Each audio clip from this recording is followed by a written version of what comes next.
Hello, everybody, and welcome to the Stream of Chaos. My name is James, and I am the keeper for this game of Call of Cthulhu called Shadows Over Stillwater, which is a game set in the Down Darker Trail setting. That's Call of Cthulhu in the Wild West. I am joined by this lovely and fantastic crew of people, and let's have them introduce themselves. Jackson, do you want to start?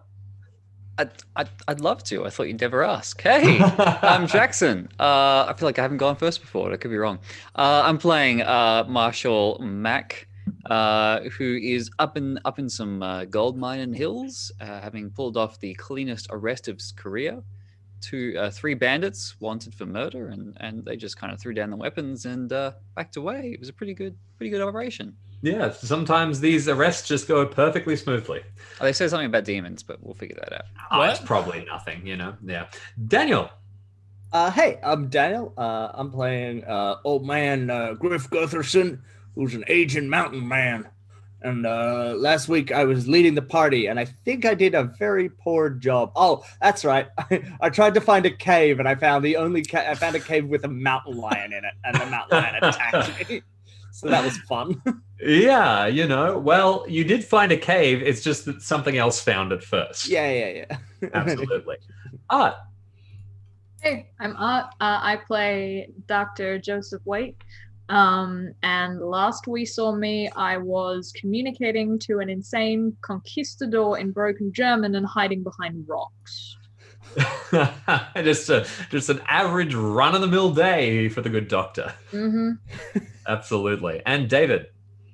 I'm Dave. I'm playing a youngster called Grease, and I'm currently hot on the trail of my quarry, a man called Jim Owens, who's hiding in mines and maybe with demons or something, which is possible, concerning. Dare I say likely, but we'll get back to that. Anyway, if you are just joining us for the first time, remember you can watch all of our previous adventures up on the Chaosium YouTube channel, which if you are not subscribed to, you absolutely should be. But here's a reminder for those of you who are here with us right now. Our heroes are all hot on the trail of the Green-Eyed Gang, who are a group of outlaws that they all hold some kind of personal vendetta against. Now, they've managed to put two members of the Green-Eyed Gang to the ground and take care of them, but now they're on the trail of Jim Owens, who is hidden away up in San Rafael, or at least in the area, where it is believed that he has been robbing mining operations, small claims where miners duck down into the earth to pull out rare ores. And having tracked him to near San Rafael, our investigators have gone searching in the nearby mountains and have now stopped and arrested his gang, which means he cannot be far away. Now, there's also been a lot of things about serpent people and about strange, terrifying, mind-altering gases, but that's from a previous adventure. And right now, we're up in the middle of the mines. So we're going to jump back into things as we're there. Setting the scene, it has gotten quite late.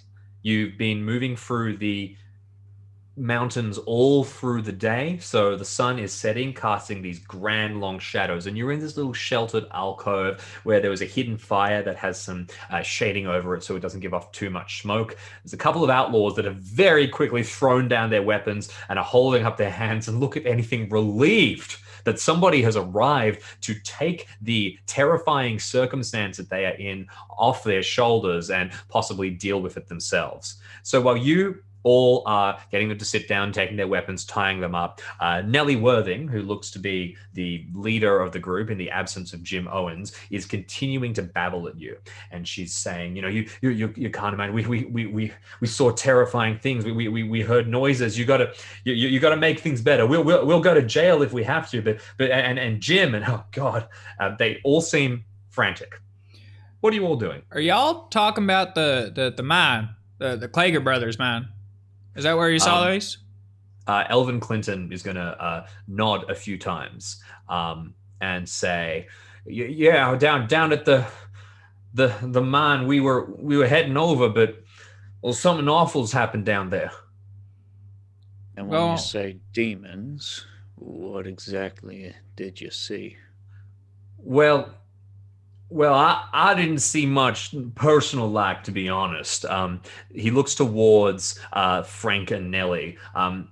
Frank also looks towards Nellie, and she eventually kind of tilts her head back and forward and says, well, I mean, I know you've all arrested me and such, but what do I gotta like not say any crimes I've committed if I want to get a lighter sentence now? You say what you want, but if folks are in danger, then you want to tell us as much as you can. We've got a warrant that says y'all are to be taken in dead. You got nowhere to go but up. Okay, can I get, you can either make a persuade or an intimidate there, and since you're both working together, you can have a bonus die on whichever attempt you decide to proceed with. Are your max taking point? Oh, I thought that was Grease's statement. You were taking point. I was just throwing in a little like, oh, okay. We'll kill you if you don't cooperate, kind of. Just a little on the side. A little slap. I like being the bad cop. I've decided that's my career. Excuse me? You're talking to a guy with a bonus die and all intimidate checks thanks to his pulp talents. You're the sweet cop. You're the one that comes in and brings them the water and says like, "Hey, how you going?" I come in and I go, "Where'd you put them? Where are the bodies?" Have you met him? All right, Jamie, I'll take you up and taking that bonus die and an intimidate check because I'm already getting a bonus die thanks to my pulp talent. Is that what you're offering me here? Yeah, I'm offering you 2 bonus die here. That's incredible. I'm gonna take it. Okay. Meanwhile, while you make those rolls, what are the other 2 of you doing? These 2 are interrogating the prisoners. Griff and Doc. What are the 2 of you up to? I'm not one for talking to people or interrogating folks, so I'm just gonna keep a weathered eye on the horizon and make sure we don't get ambushed. Okay, probably a good idea. Can you make me a spot hidden check just for general watching and making sure you're not snuck up on, be it by other bandits or by German conquistadors armed with rapiers? I don't know if anyone else has seen a problem with my bonus dice there. I am seeing a problem with your bonus. It happened when I did it as well, so just go ahead and roll them manually. Sounds good to me. Doc, what about you? Probably stepped out from behind that rock. Ooh. Just kind of not really doing much right now. I'm waiting, kind of letting the marshal take the lead, keeping an eye on them because they look a bit beat up, but not going to get any closer till. Yeah. Fortunately, there was no intense bloodshed in this arrest, so you're able to. You're not needed to jump in and try and save some lives. They do look a bit beaten up, though, or is that more from travel and exhaustion than physical injuries? Look, I'd be asking for a medicine check to try and determine exactly what the nature of their injuries were. I feel like we established last session that they were beat up somehow. They've got some scratches. They've got some marks on them, and they're yelling about demons. It's entirely possible that they've been jumped. But anyway, going back to this intimidate check that you've made, did I see a hard success there, or was that an extreme? Just a hard, but I'm 4 points luck from an extreme. If you can, hard is going to be fine. I won't take your precious 4 points of luck. So you talk to criminals. You make the situation that they are in entirely clear, and after some light convincing and a description of exactly what the interior of a cell looks like, Nellie eventually says, "Well, look, okay.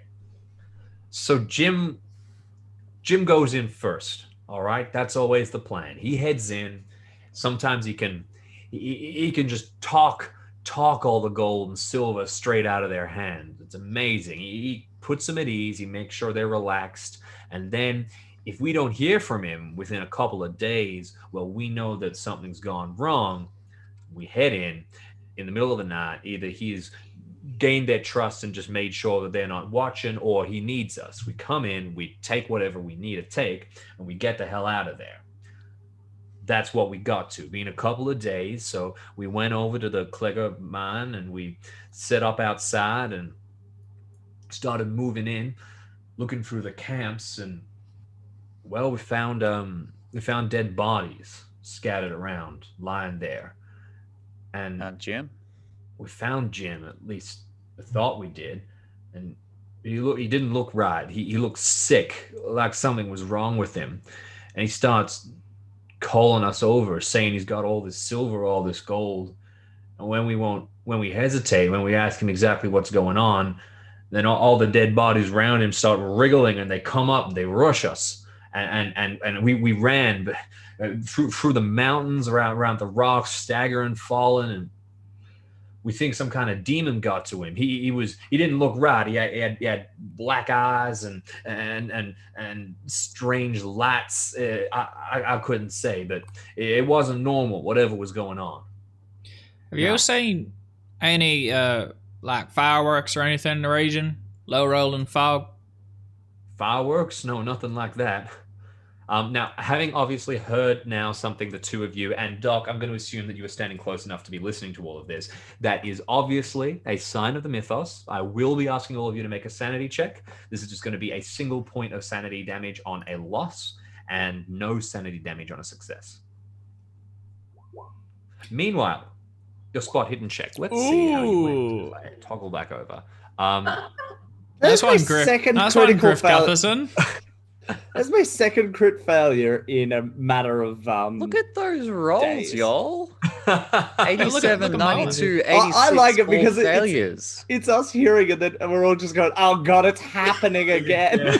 Like we know we've done this before. We I know feel what's fine. gonna happen. I feel here. good. It's PTSD. At this point, it might be. Shit. So for pure embarrassment at this stage, I think, Griff, what happens is you're not so one for talking to people, as you said, but you are wandering along the side of, the canyon, making sure you're watching out. And as they start to talk about demons and the dead rising, you can't help but listen. You place your foot wrong and you go tumbling down a steep set of cliffs. Can you make me a climb check? Yeah. I mean, yes.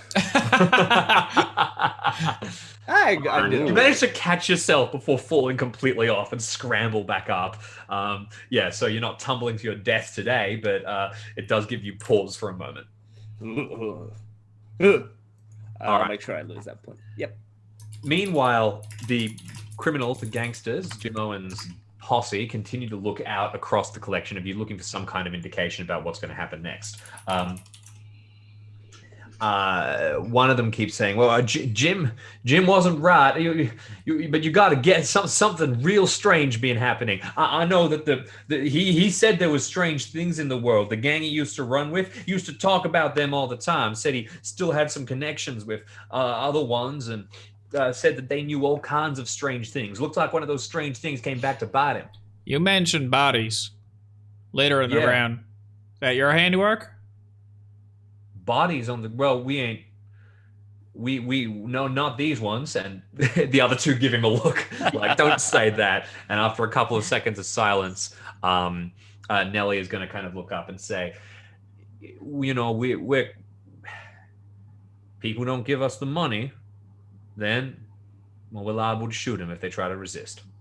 I understand how it works. I was asking if you killed those ones. No, we didn't kill those ones. When we came, they was already dead. All right, well, I'm going to turn to Mac. I reckon we should get going.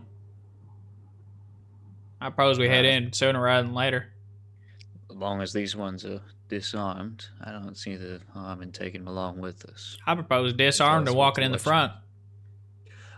They all frantically turn towards each other. Nelly kind of gets a steel look in her eye and says, "You ain't going to put us in the front. No way. I'm not going back in there." We're going to put you where we like. You ain't got weapons. Or we can put you in a hole in the ground if you prefer. Got a piece of paper that says I can do just that. Nelly kind of crosses her arms and she says, "Well, if you're going to kill us anyway, then ain't no reason we should help you an inch." Well, I don't know about that. Say you do help us. Say you help us save some innocent lives. Make sure that story gets to the desk of the judge. Make sure it gets to the desk of the judge. And she kind of tilts her mouth a little bit. Can you make me a persuasion check? I sure may be able to. Persuasive. Boy, there is a chance. It is certainly a possibility. Oh, 27 out of 28. Tick that. All right. So So, it's just a regular success. Hate to be that guy, but it is just a regular success. Oh, but you could luck. Why you gotta be that guy? 13 points of luck, yeah, for sure. If you get For a a hard hard? success, it's gonna. I'm not asking for a hard success, but What are if you asking it's for gonna here? happen, they will be more agreeable if you get up a higher level, but you have still succeeded. I would like to make them more agreeable. I feel like that'll come in our favor. Okay. So you can see Nellie look kind of angry about the whole situation. You can practically see the rant at the tip of her lips. So yelling about how judges don't do nothing, they're not going to be any help, and maybe ask for you to just let her free straight away, assuming that she helps you. But one of the others kind of nudges her a bit and says, you do that, and eventually they're going to nod, and Elvin is going to say, well, if we go at the front, then we'll walk in there, and if anything spooky comes, we're going to go running. And assuming we do that, y'all are gonna, y'all are gonna put in a good word with the judge. Cause I only stole horses really, and I was present for the murdering, but I don't know if I didn't feel all that great about it. Does Well, that here's it how better? it stands as I see it. You help us. You make sure that we're not walking into any traps. And yeah, if you got no guns, then you save your life. That's understandable. You gotta prolong your own existence. But if that happens, I expect to see you at the sheriff's office back in town first thing. And if you ain't there, then you just move up my list. My list is, well, not many people stay on it for long. You've successfully intimidated these people a lot, and I'm not going to ask you to roll again because at the thought of moving up on Mac's list, they all look pretty terrified. They're kind of looking around frantically for friendly faces at this stage. Grace is a little terrifying. Griff looks like a mountain man, so I think they probably settle on you, Doc. Are you giving them kind of a smile, any kind of encouragement, or is it stern-faced all the way? It's a bit of a steely gaze, but it ain't trained on them. All right. Okay. So there's just a general vibe of tension from each of you, and they fall quiet, but they appear to be pretty ready to help. Now, the Clegg mine, and they'll happily tell you this, is probably about 15 minutes travel from here. You have to follow a very specific path, and just like Mary Lou said, when you think you've gone too far, you have to continue on going. So they can lead you there, but it is starting to get real dark. Would you like to go in the middle of the night where it's spooky and the moon is high and things can be lurking in the shadows, or are you going to give it a day to rest? I reckon we get moving. They've had enough time to get up to whatever they're going to be doing. Also, Hell, nighttime, maybe demons sleep. do you remember the undead that we saw before, the shambling ones? Yeah. They seemed to not be as active at night, I think I recall. But that might have been like a snake thing. It was either that or the exact opposite, and I cannot recall the one. I think they were more active during the day, but I think that was a snake thing because snakes are more active during the day because it's nice and hot for them, so they sun themselves. Do you want to make an intelligence check to try and remember? Can Doc do it? Doc, would you like to make an intelligence check to remember the processes of the undead? No. They studied them. I seem to remember that they were active during the day. If someone asks, I might, but Doc Griff is and I not are thinking. actively Pondering out ruminating. loud. Yeah. And we keep Yeah. on looking at Doc. Doc is looking at Mac. Well, I'm pretty sure they were active during the day. That's what we heard. That's good enough for me. I reckon it was the day. Yeah, that'll So, do it. so in that case, Grace, your instincts are right. We should go at night. Good right. thinking, Grace. You got a smart head on your shoulders. Damn right I do.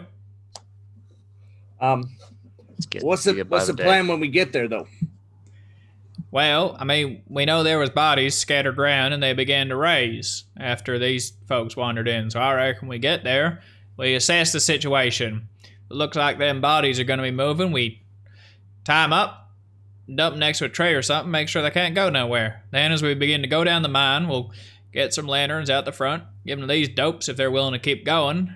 If anything moves, shoot it. It's a solid plan. Yep. You want to? So, does anybody have any objections? Speak now, or ever followed your pace. Don't see any immediate flaws. No. That is the most backhanded compliment. God damn it! Mac, give me a win. Okay, so the collection of you start gathering up your things, putting everything together. Are you leaving your horses here? Oh no, you left your horses back at the mountain line. No, back at the mountain line. No, I do remember you left your horses back down at the bottom of this little canyon area. Are you going to be leaving them at this campsite, or do you want to bring them into the area of the mine? I reckon we'll leave the horses as far back as possible. Here's probably a good space. They're not going to run far here, and they're already tied up. They're going to get eaten by mountain lions. Helps us go quiet. I think it makes sense. All right. Leave them here. In which case, the collection of you gathered up your things, piled high, begin to stalk through the mountains, lit only by the moonlight. Yes, Grease. I pull my bandana up. A for mist. B, bandito. Absolutely critical. So, as you're moving through here, it's a dramatic scene. You've got a moon that is pretty dark. It's not a full moon or a no moon. We're not so lucky with that today, but there's only a little bit of light that's cast through, and you are moving in between these long shadows cast by all the different mountains. The only sound you can hear is the faint sort of stumbling and breathing of the figures at the front who you've tied up. I assume you're keeping their hands bound so they can still run? Yep. All right. Works for me. I would probably object to having them tied at all. Okay. Yeah, I feel like we're giving them the message. All right. Anything goes south, they're gonna meet us at the sheriff's office, or they're gonna regret it.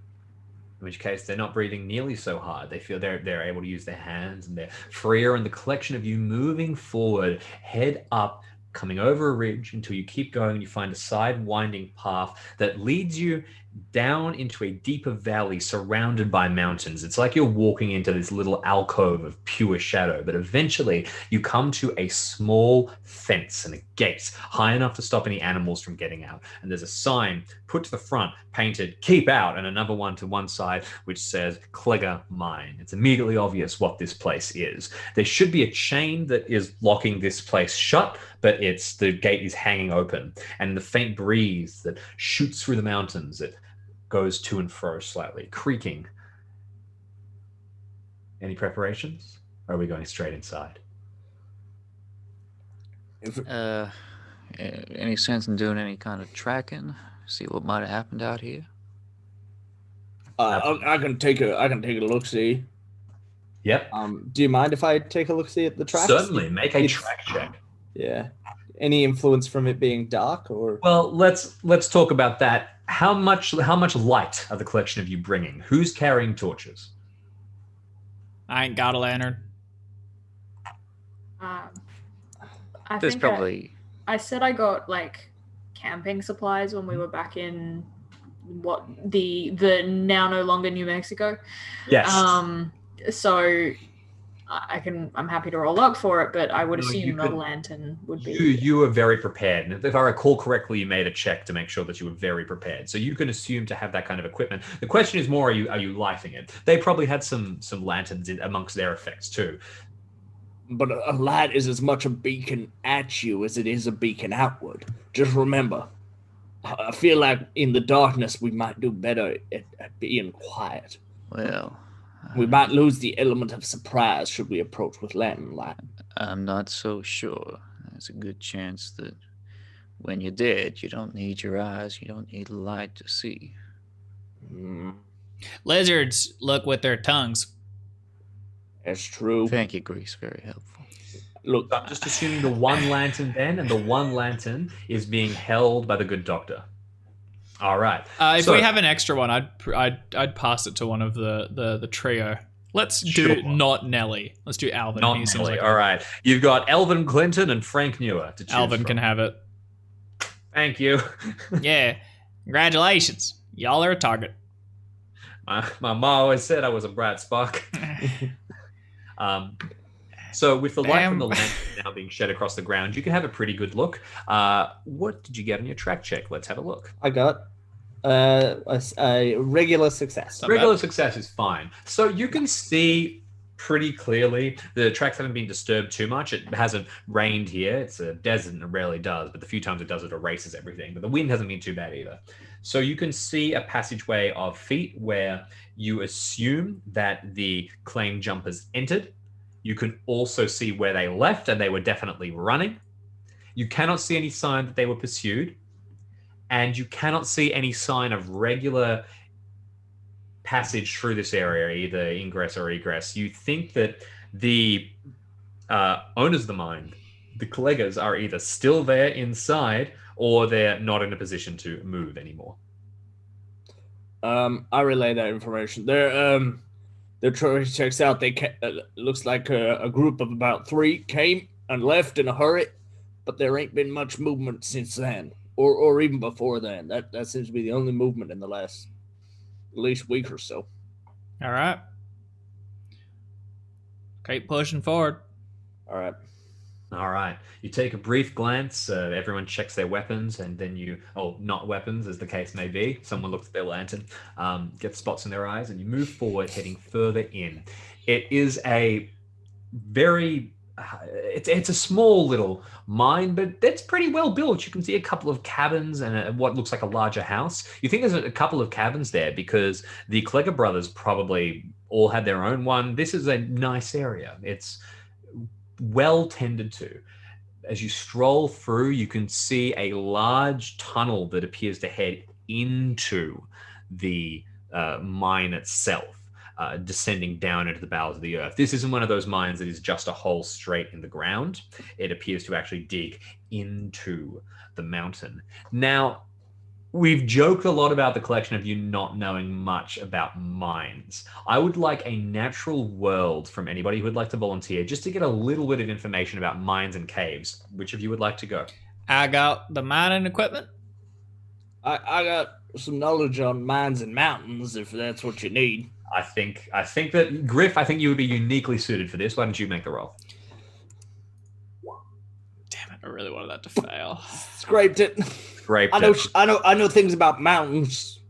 May I Okay. be so bold to have a roll as well, or is this It's just a Admit regular one. success that's needed. So I think that both you can probably know this as well, Mac. Just I would enjoy making the roll. Okay, please. Tickets. I wonder why. Yeah. I wonder why. I wonder if you'd like to tick this roll. Well, while we're at it, then Grease, Doc, do you both want to make a natural Mac world falls check? down the mine shaft.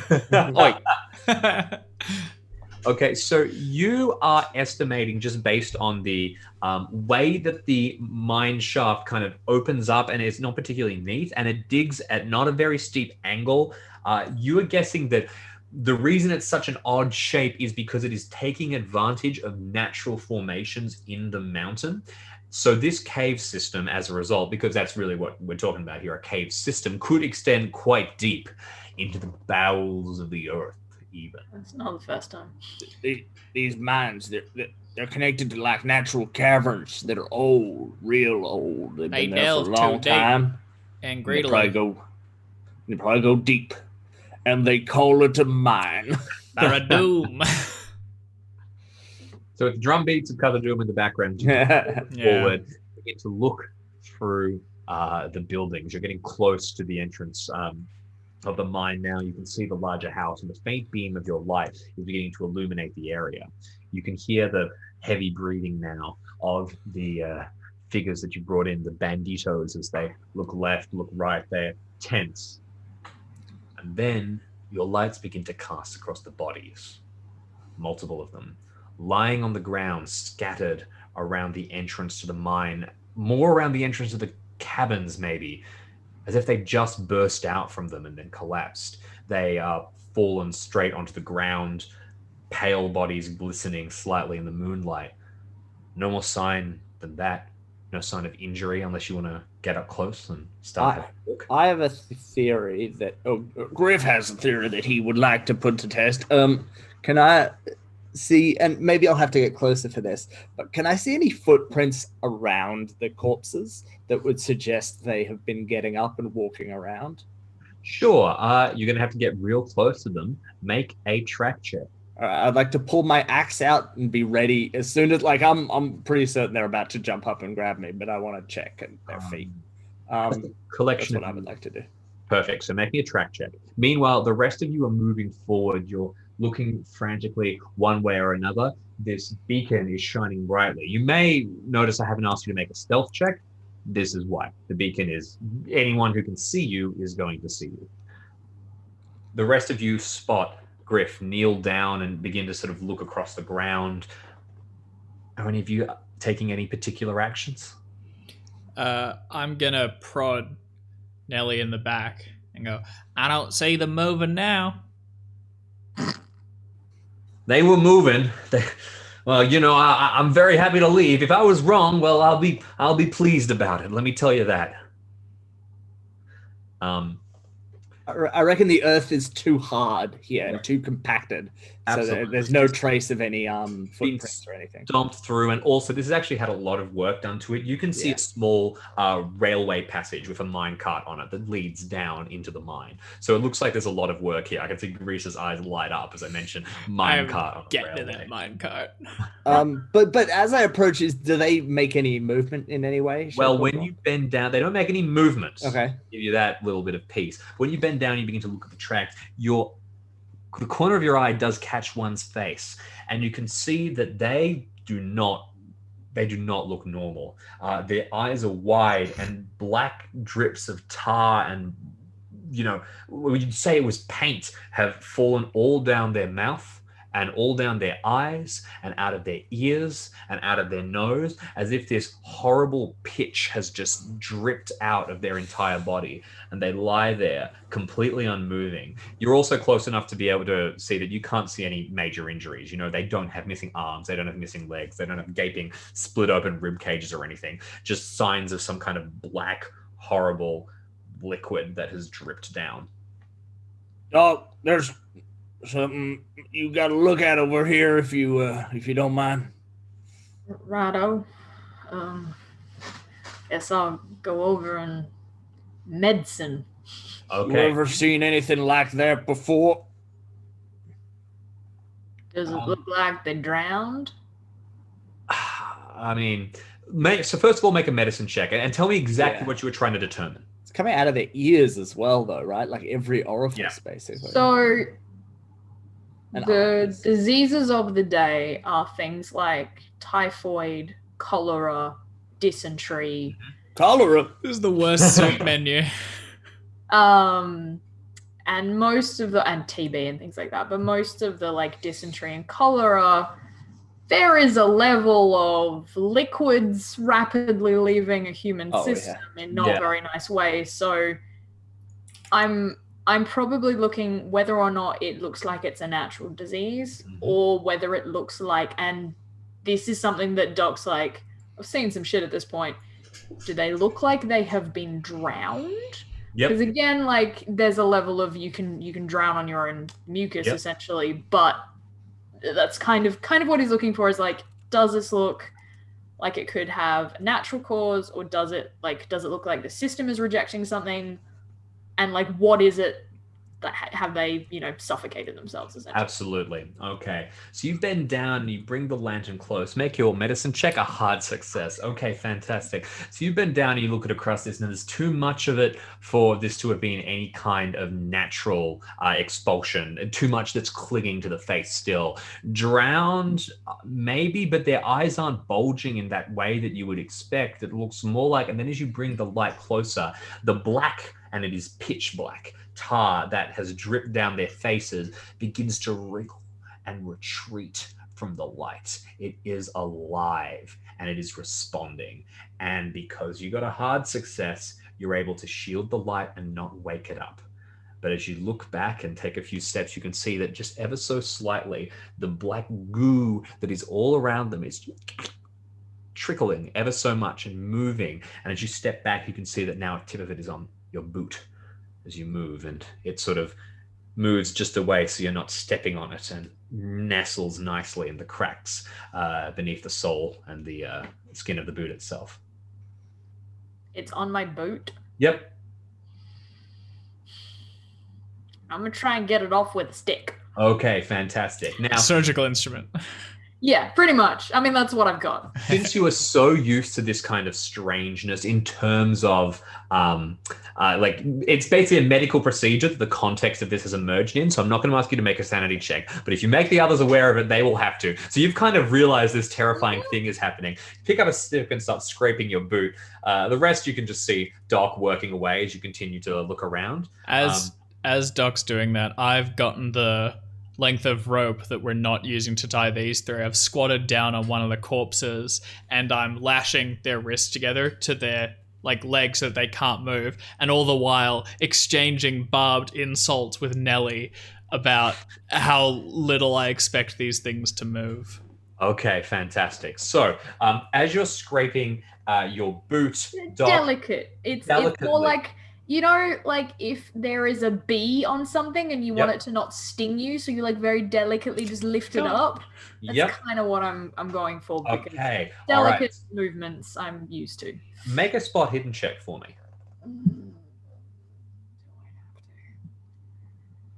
Oh, I'm not very good at this.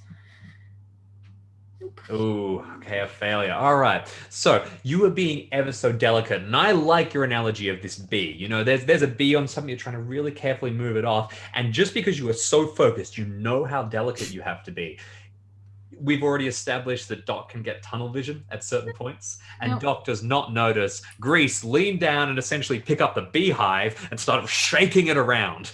So as the collection of you are talking, you're yelling at Nelly. And we're like whispering. They were moving. And then all of a sudden, there is this enormous kind of bubbling, squelching, rushing noise of popping liquid, and the bodies begin to twitch and jerk and move, except for the one that Grease is now on top of, which twists back its neck at an unnatural angle, and all of this liquid rushes out of its head, leaving, bits of it collapsing inwards as it leaves, and begins to try and rush up your hand, moving across you. I want everyone to make a sanity check, and I want you, Grease, to make a sleight of hand check to pull yourself out of the way and not touch this thing. Do I have tunnel vision on a bee. Yes, you do. Do I have to make a sanity check? Yes, because the tunnel vision that you have on the bee, as soon as all of the other stuff wakes up, it wakes up too, and it starts. I have failed both my sanity and my sleight of hand. You may want to use some luck here. I can't use luck on sanity. I can't use it on yes, sanity, of but course. I will use it on the sleight of hand. Will cost me 12 points, James. Oh yeah, the sleight of hand is what you're going to use. Let's get them fingies out of there. All right. Oh yeah, I think that's for sure. We're all just kept quietly whispering to each other, like, "What do you think that is, Doc?" And Chris walks over. Anyway, time off. I don't think these are going anywhere. On brand.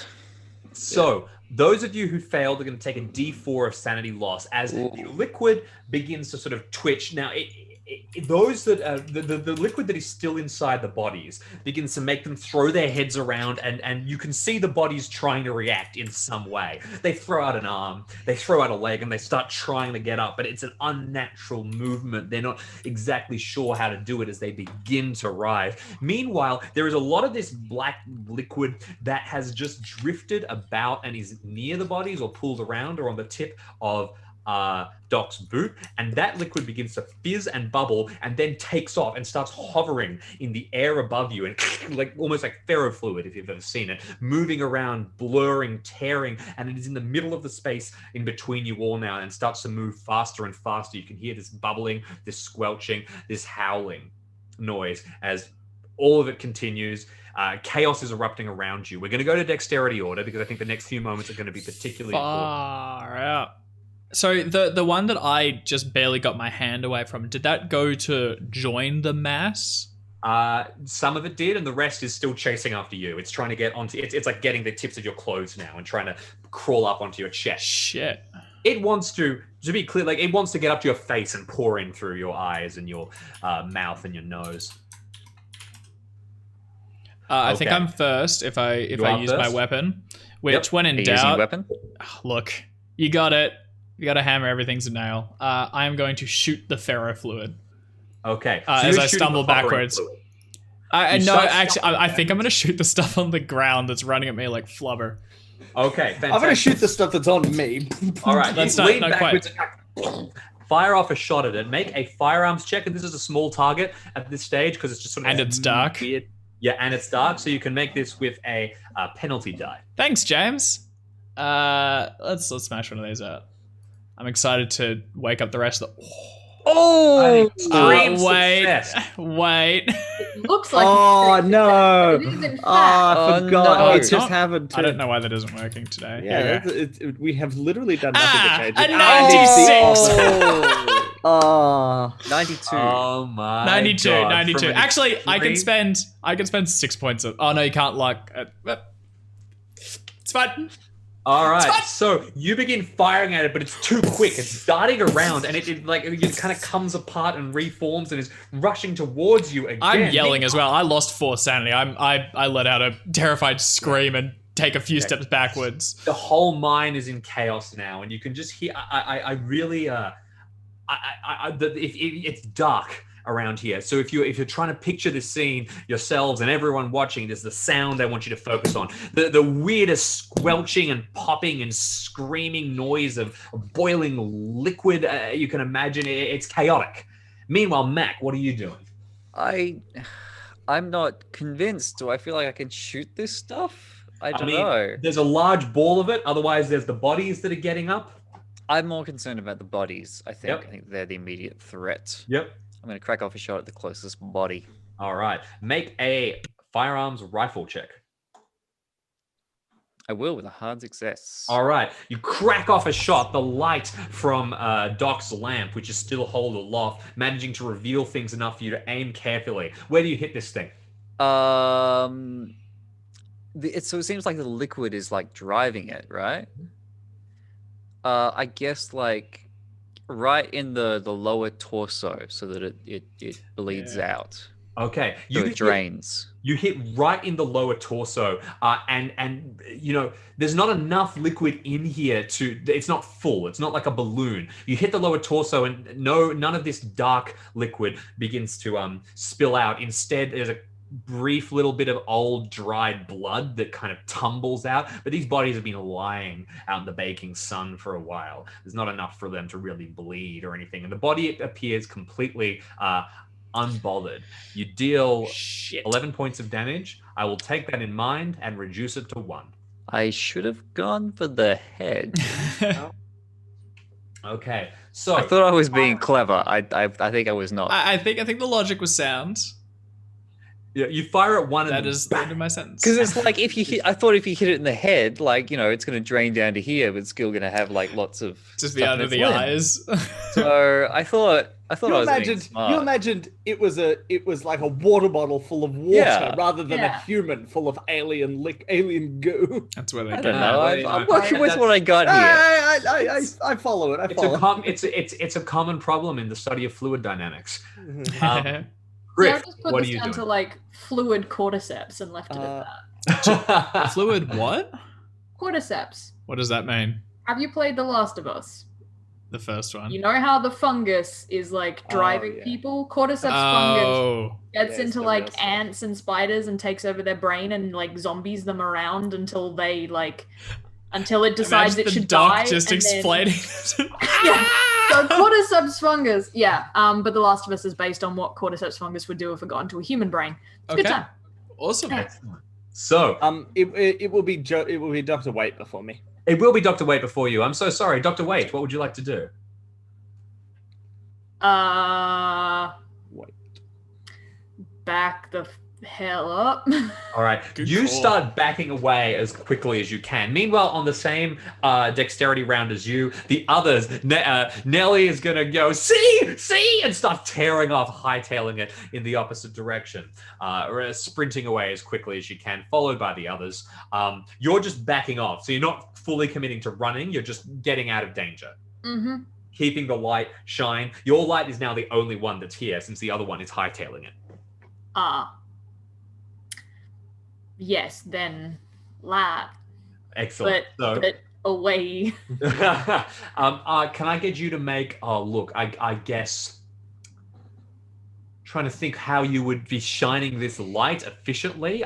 Look, let's just call it a spot hidden check, and you're trying to sort of guess what other people are seeing here. Survival could be argued. I like that. Let's go survival. Hope that helped. Oh yeah, I was gonna say, and if anything, just spot hidden gets used a lot. Nice to let the other skills have a go. Let him breathe. Let him breathe. I do not know where my survival is. Oh, it might be oh no. Your survival base in the Down Darker Trail setting will be 10%.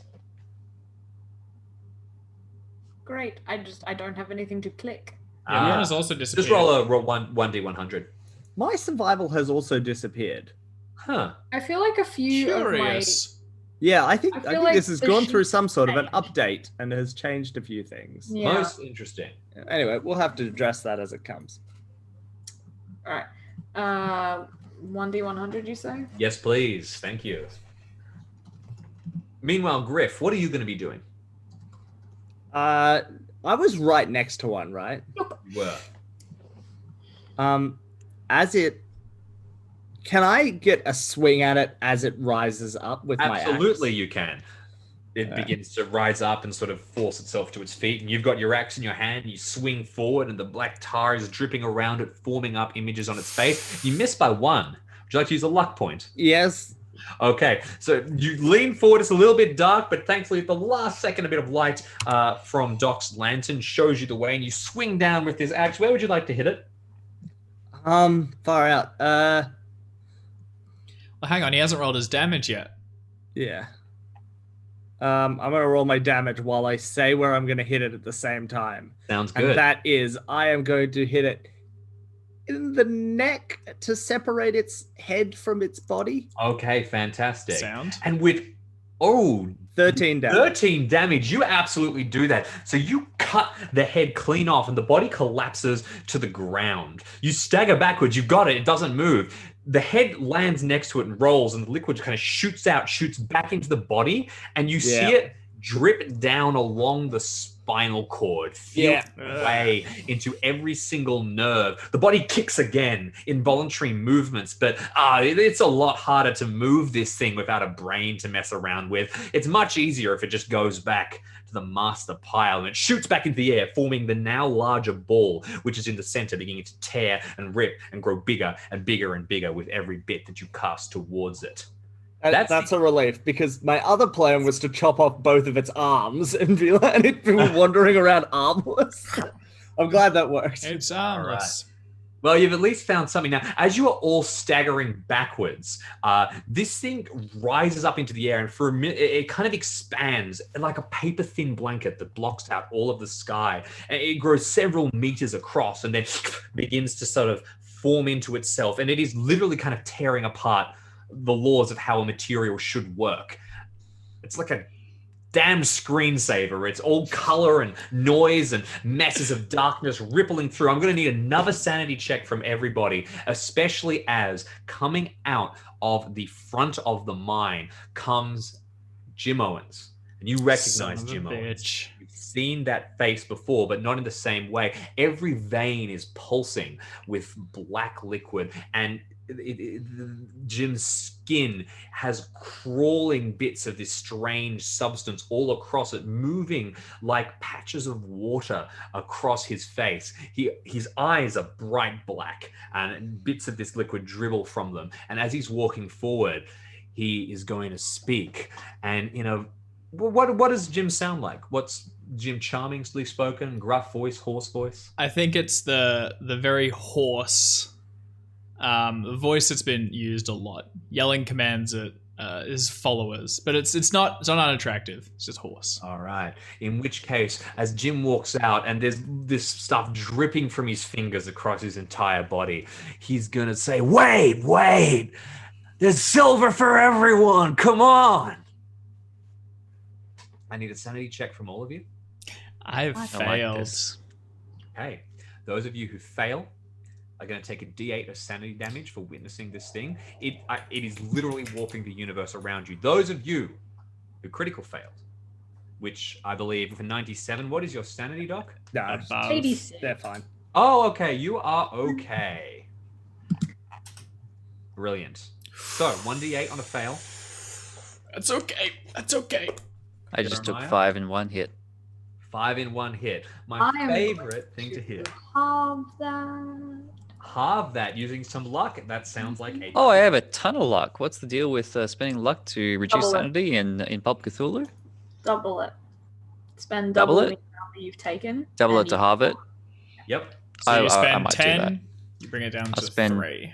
10 Now points to remember make it track 3. your overall sanity loss, because you are going to need that. You may start getting close to your daily allowance, and now of course, Greece, Yeah. having seen Jim Owens, while everyone yelps around you, I want you to think about what your immediate reaction is, and then I want everyone else to describe what your characters are doing, what course of action they're committing to as this giant shape is forming, as Jim Owens is walking out the front of the mine, and as you see functionally this image, and I'm afraid it's a little dark. That man does not look well. And of course, the title of this scenario in the Down Darker Trails book, Something from Down There. Wait, I have the PDF. Am I allowed to look at it just for the No, picture? you're not allowed to look at it. I can't. I want to see the picture. Okay, you can look at that. That's allowed. Page 208. Thank you. I'll just go to the contents page. And then flip to the back. If you could grab the stat block and share that with me. No. No. Worth a So, try. one by one. Mac, what are you doing? Heck, is he the most threatening thing in the room? He's got his hands out. He's got a gun at his side, but he doesn't appear to be using it. He's just walking forward with a smile on his face. Silver for everyone! Okay, but he's not like, covered in black stuff. He's covered in black stuff. Oh, he's there's covered in black also stuff. A wall of black stuff forming and merging and ripping through the air around you, going from infinitesimally small, the size of a pinhead, to suddenly blanketing out the entire night sky as you watched before. It morph and twist and change. If he seems to be in control of the situation, I'll put a bullet in his brain. Okay, all right. So you ignore this thing. You've seen terrible things, but you need to cut the head off the snake here. Sorry, sensitive terminology. You spin around and you crack off a shot on your turn. So you are the first one to act. Make a firearms rifle check. I feel bad if I've actually just killed him and taken him away from Greece. Let me say that up front. It's alright, I killed your I giant would feel- sword-wielding lizard. I'd still feel terrible. As this gun goes off, what are you doing, Grease? What are you saying? And seeing Mac crack a shot, do you yell anything? I'm not gonna yell anything, but I'm assuming it's not gonna do a lick. So, I'm gonna talk to him. I know what I'm Okay. gonna do. Oh, Alright. sorry. No, you're right. Let's see if it kills him. I Okay. would like to kill him if it's gonna stop the black stuff. I'll be Okay. clear. Yeah. So with 9 damage, you're going to fire forward. Where are you aiming? In his brain. In his brain. Okay. Doc, you had something to say? Oh no, this is an art. I don't play a lot of Call of Cthulhu, but except now I do. Question. Yes. Which is, how do you calculate your daily max that you can lose? Is it a fifth of whatever you currently have, or is it a fifth of what you started with at the beginning of the What day? you started at the beginning of the day. Lovely. Then I started a bit higher than this. Okay, I've got a little ways yet to go. Good to know. All right, this bullet flies out and it slams directly into the center of poor Jim Owen's head. His head cracks backwards for a second, and the body kind of sags and then picks back up. And his voice comes out, this time deformed, and he yells, "Be careful with this thing!" He looks angrily towards you. As you continuing to sort of back away, rifle still raised, the thing that was Jim Owens is going to raise its hands towards you, kind of holding out, reaching, and says, "If you break this, I will take you next." It's your turn, Grease. All right. I spin my pistol and holster it. Kick my feet out so I got a steady A shape. And I'm gonna call out to Owens. I'm gonna say, "That silver ain't yours. That power don't belong to you neither. You put it back where you found it, and let you and me settle this here and now." All right. You yell as loud as you can, and it sort of echoes through the area. The people running have gotten away now, and your companions are stepping back sort of to form alongside you. I would like you to make an intimidate check, and you can do it with a bonus die. On account of I'm tough. Kind of we're all, Let's we're hope all standing around I'm with our guns out. tougher.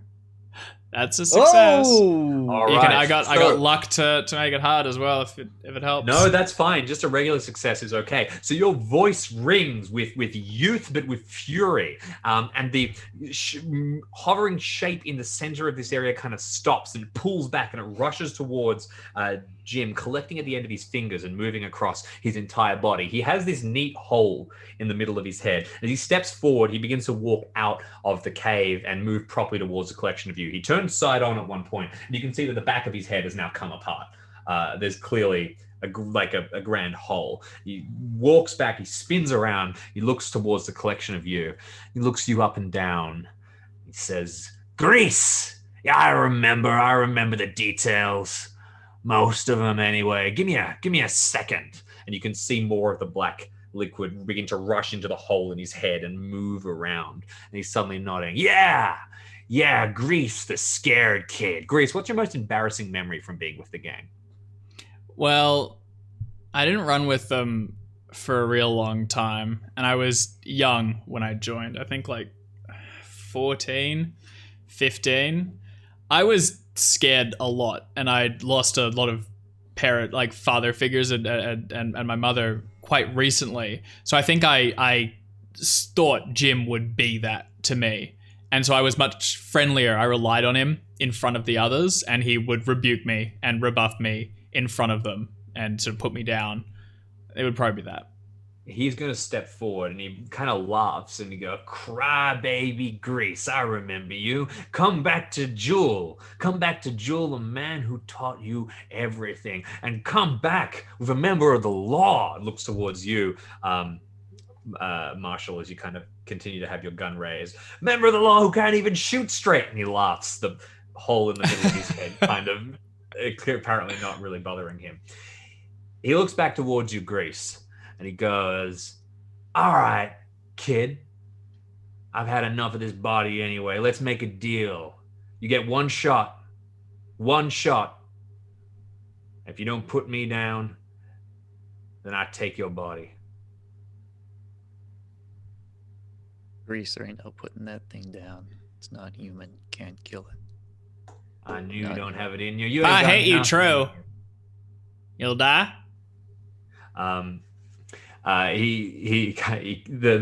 thing that was Jim Owens kind of laughs and opens up his arms and says, "What, you don't like to gamble no more? Come on, take your shot." I adjust my holster, step forward, and then brush a little bit of dust off the grip. And go, "All right, one shot. I'll get you." All right. The Doc, Griff, are either of you saying anything? Are either of you doing anything? Kids, sometimes things ain't worth gambling on. This ain't your call, Griff. It ain't. Am I near Griff? Yeah, you're near Griff. You two sort of backed up together. You are holding the light. You're a bit further back, but Griff is there with the axe. I would like to be, if I can, have my back to the others, making sure that the dead aren't gonna charge. I've got my axe, we're back to back. I'm not really looking at the situation that's going on. I'm just sort of calling. They're mostly trying to stand and falling over. Like Okay, they're not they're very. pretty. All right. I have an idea, and I'd like to know if Joseph thinks it will work.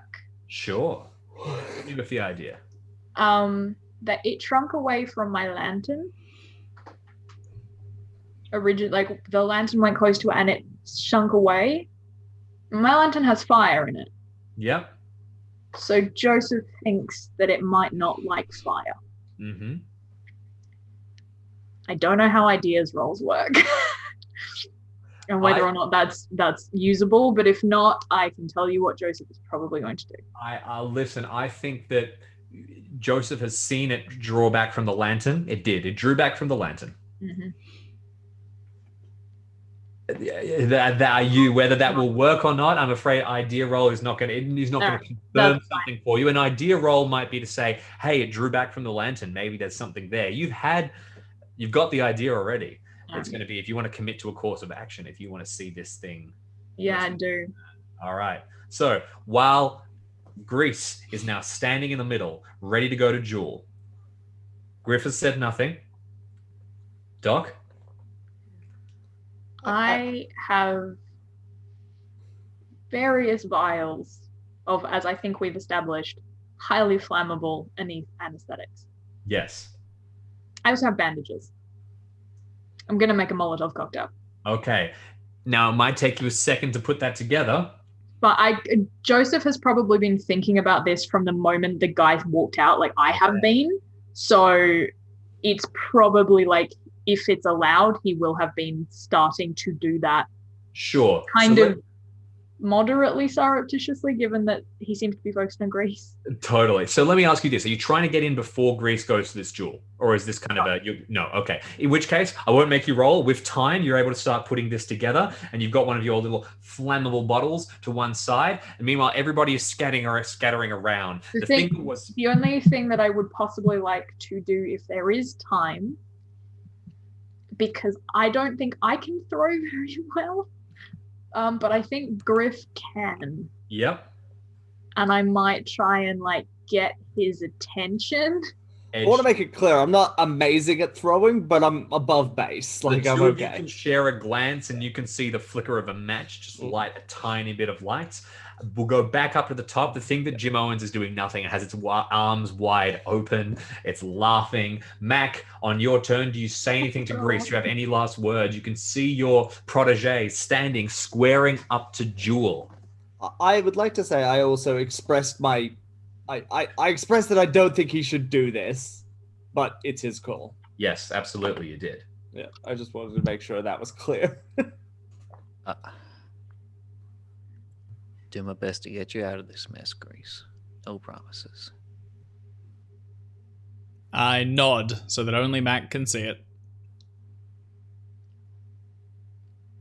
Jim Owens is standing across from you. Shoot me! Is he wearing a piece? Yeah, he's got a gun at his side. Okay, he's armed. I unholster my pistol briefly.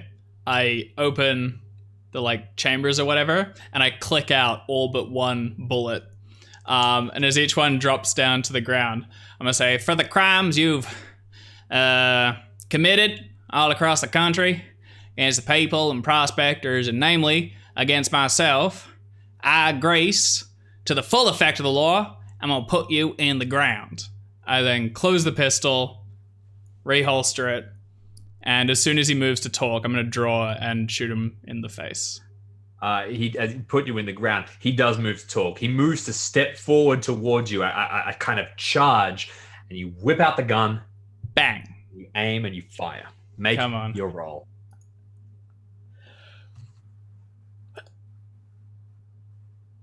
A hard success. That's not bad. I got the luck for an extreme as well, if it'll help. I'm gonna need an extreme. So if you have the luck, then I got lucky. so much luck. Yeah, all right. If there's a time to do it thematically. You've been saving it up the whole game. You've had 100 luck. Let's burn some of it. Done. 22. That's an extreme. That bullet could hit him in the heart and would do nothing. in the brain, and it would do nothing because it would survive by the spinal cord. But through luck, through some kind of divine intervention, or just Mostly through luck. good old-fashioned aim, you've hit the spinal cord and you've severed every single nerve running through it, exploding the damn thing. There is no way that this body can move. There's no connection left in it. And the power that was moving it stops. As it charges, it collapses like a puppet that has its strings cut. It moves slightly forward. And the, like a car that suddenly stopped, everything inside, the liquid rushes forward, spilling out of the eyes. And you hear a screech, an otherworldly screech from the creature. I guess, it's not pain, it's furious. You've broken this thing that it was using, and you shouldn't have been able to, and it starts rushing forward. And there is a deformity in space as this thing starts tearing forward, just as a flaming bottle begins to arc through the air. I need a throw check. I just saw you got max damage on that shoot as well, Grease. Oh, did I? Max damage and extreme. Oh yeah, you're right. 22. Please use luck if you have it. A Oh, hard success. 2 points of luck. No, you get 2 points of luck. Mate. It's extreme. So as this thing rushes forward like a blanket around, you finish the shot and you can see darkness suddenly expanding across your whole vision, and then light, bright, shining light as fire slams across this thing. And the screeching becomes, a hypersonic. You can't even hear it anymore, but you can feel it. It's setting your teeth on edge. You think your ears are starting to bleed as this thing warps through the air. I need you to roll for me a D8 of damage. Griff. Oh, sorry. D8 of damage. Yep. Make it good. oh, we can't lose. 8 and an extreme success, you are going to deal 16 damage to the formless spawn of Testhoga. And as it rears backwards, it is going to dart through the air, horrifically wounded. Every little bit of darkness is going to stick to it, and it is going to dive back into the mine, rushing in as quickly as it can, and everything is going to fall to silence. Griff, you're panting. Doc, you've got your hands still outstretched. Mac, you're watching over as Grease lowers his gun. Do you have anything you want to say, Grease? Anything you want to do? Did I get him? Perfect. And we'll take a break there. We'll be back in 10 my minutes, goodness. everybody, and we'll pursue this thing Can't into the lose. mine. See you next time. Welcome back to the Stream of Chaos, everybody, as our investigators stand around the entrance to a mine shaft which is littered with dead bodies and the echoing presence of an ancient and terrible being. Grease, you've just shot dead your rival, the person you hunted for so long, and they're lying on the ground in front of you. What are the collection of you doing? At Why best. can't none of these be simple? Like, why they always gotta have weird shit happening? Oh, Is he dead? Doc? He looks pretty dead. with a hole like that through his skull, I'm gonna say yes. I mean, he took Max one like a champ. I suspect he may have been dead long before those shots ever hit home. I mean, how'd he know me, though?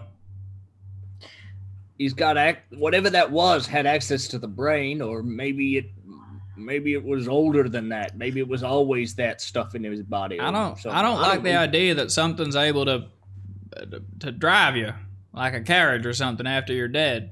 Think your thoughts and carry out your deeds and such. Yeah, it ain't natural.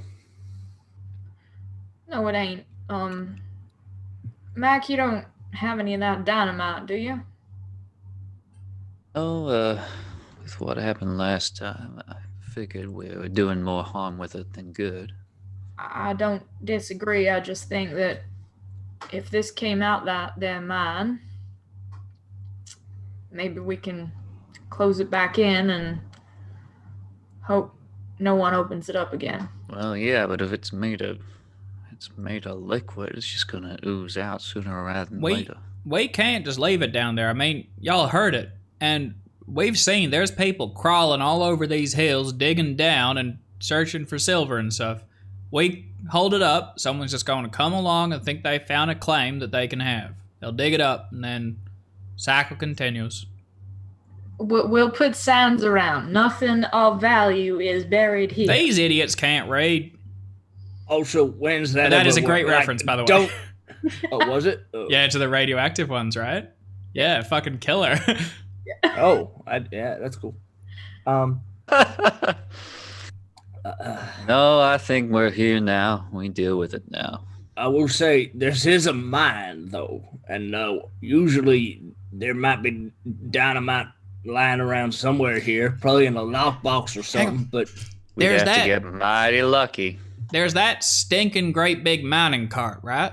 If we can find some dynamite, we load the sucker up, push it down as deep as we're willing to go, set it with a delayed fuse, shunt the bastard, let it roll right down. Bring its, doom to the maker or whatever. And then the black goop goes flying everywhere. Splatters who knows where into any kind of nook and cranny. So, you reckon dynamite ain't the go? It don't like fire. sure as hell didn't like fire. Let's stick to what we know then. I'd rather think that dynamite, which, unless I'm incorrect, is a rather large ball of fire, probably gonna do the trick. I reckon it might. All right. I think, look, it is clear that we got to go down there. We got to, in any way we can, stop whatever that was from being found again. We gotta be careful though. I mean, that stuff gets on you, gets in your ears, and starts massaging your brain. It'll start, sending signals and making decisions. I checked my boot. Yeah. All right. Well, we traipse down there. We keep an eye out for any dynamite or lantern oil or anything flammable that we can collect on the There's way. buildings around here. It might be something in one of them. I like Grease's plan, but I think if worse comes to worse and we get hurt or we whatever it is, we can't kill it, then we just we light the fuse and we run. Kingdom come. And we hope that it collapses down enough that whatever it is can't get out. Ideally, we will kill it, but How about we find what we can find up here first before making plans? You're right. With what we don't find. Good thinking, Mac. Let's go take a look through these houses and see what's there. All right. Through to the houses. What's here? I'm going to need a spot hidden check from everybody who's searching the houses. If you'd like to do something else, let me know what it is. Well, I don't much like the sound of something creeping up on us. Someone want to post a watch. I'll post watch. I'd rather take a minute anyway.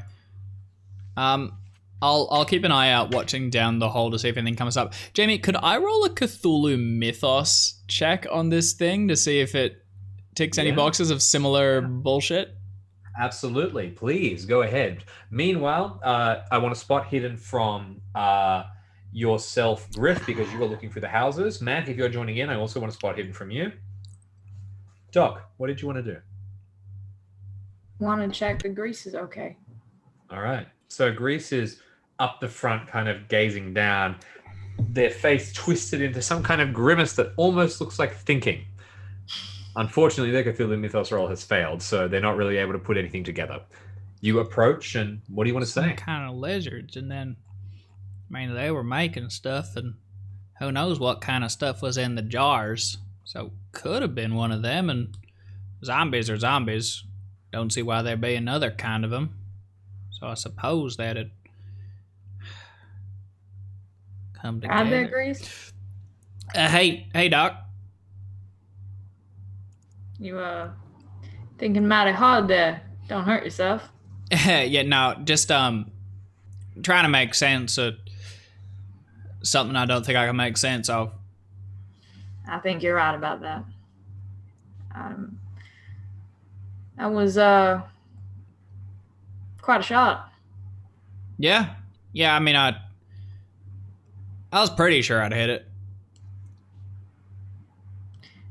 Not quite what you were expecting then. Not exactly, given the nature of him, but not entirely dissimilar. That man was a monster before, he just didn't look like it. showed his true self tonight. Well, get any funny thoughts? Come talk to me, all right? I'll let you know. All right. You turn away, Doc, and you walk back, leaving Grease alone. Meanwhile, the others tearing through the houses, throwing apart bits of furniture. You find a lot of stuff. This was a pretty well-maintained mine, and they have a lot of equipment. Now, as any well-maintained mine should in a game of Call of Cthulhu, absolutely they have dynamite. So yeah. Excellent. Mac, you are going to find in the house itself a small storeroom which contains a bunch of equipment, rope, climbing gear, some lanterns, some specialized clothes, and a very carefully stored away lockbox, which after prying open the lock, you can flip up to reveal a staggeringly large collection of dynamite. They've clearly stocked up for the winter. As you bring that outside, Grease, I want to jump back to you for a second. As you're kind of staring at the entrance of the mine, thinking, is anything particular rushing through your brain? I think there's a quietness, but it's not one brought on by peace. It's brought on by an absence of direction. And just a bit of concern. He's thinking. Now, as you're standing there thinking, you see just a tiny little bit of that darkness, that strange pitch black liquid, drip out of the ear of your former enemy and begin to wriggle like a worm across the ground, heading towards the entrance of the mine as best it can. I step towards it. Yep. And then plant my boot down in front of it so it can't keep moving, and then lower my hand to pick it up. All right. I want to touch that.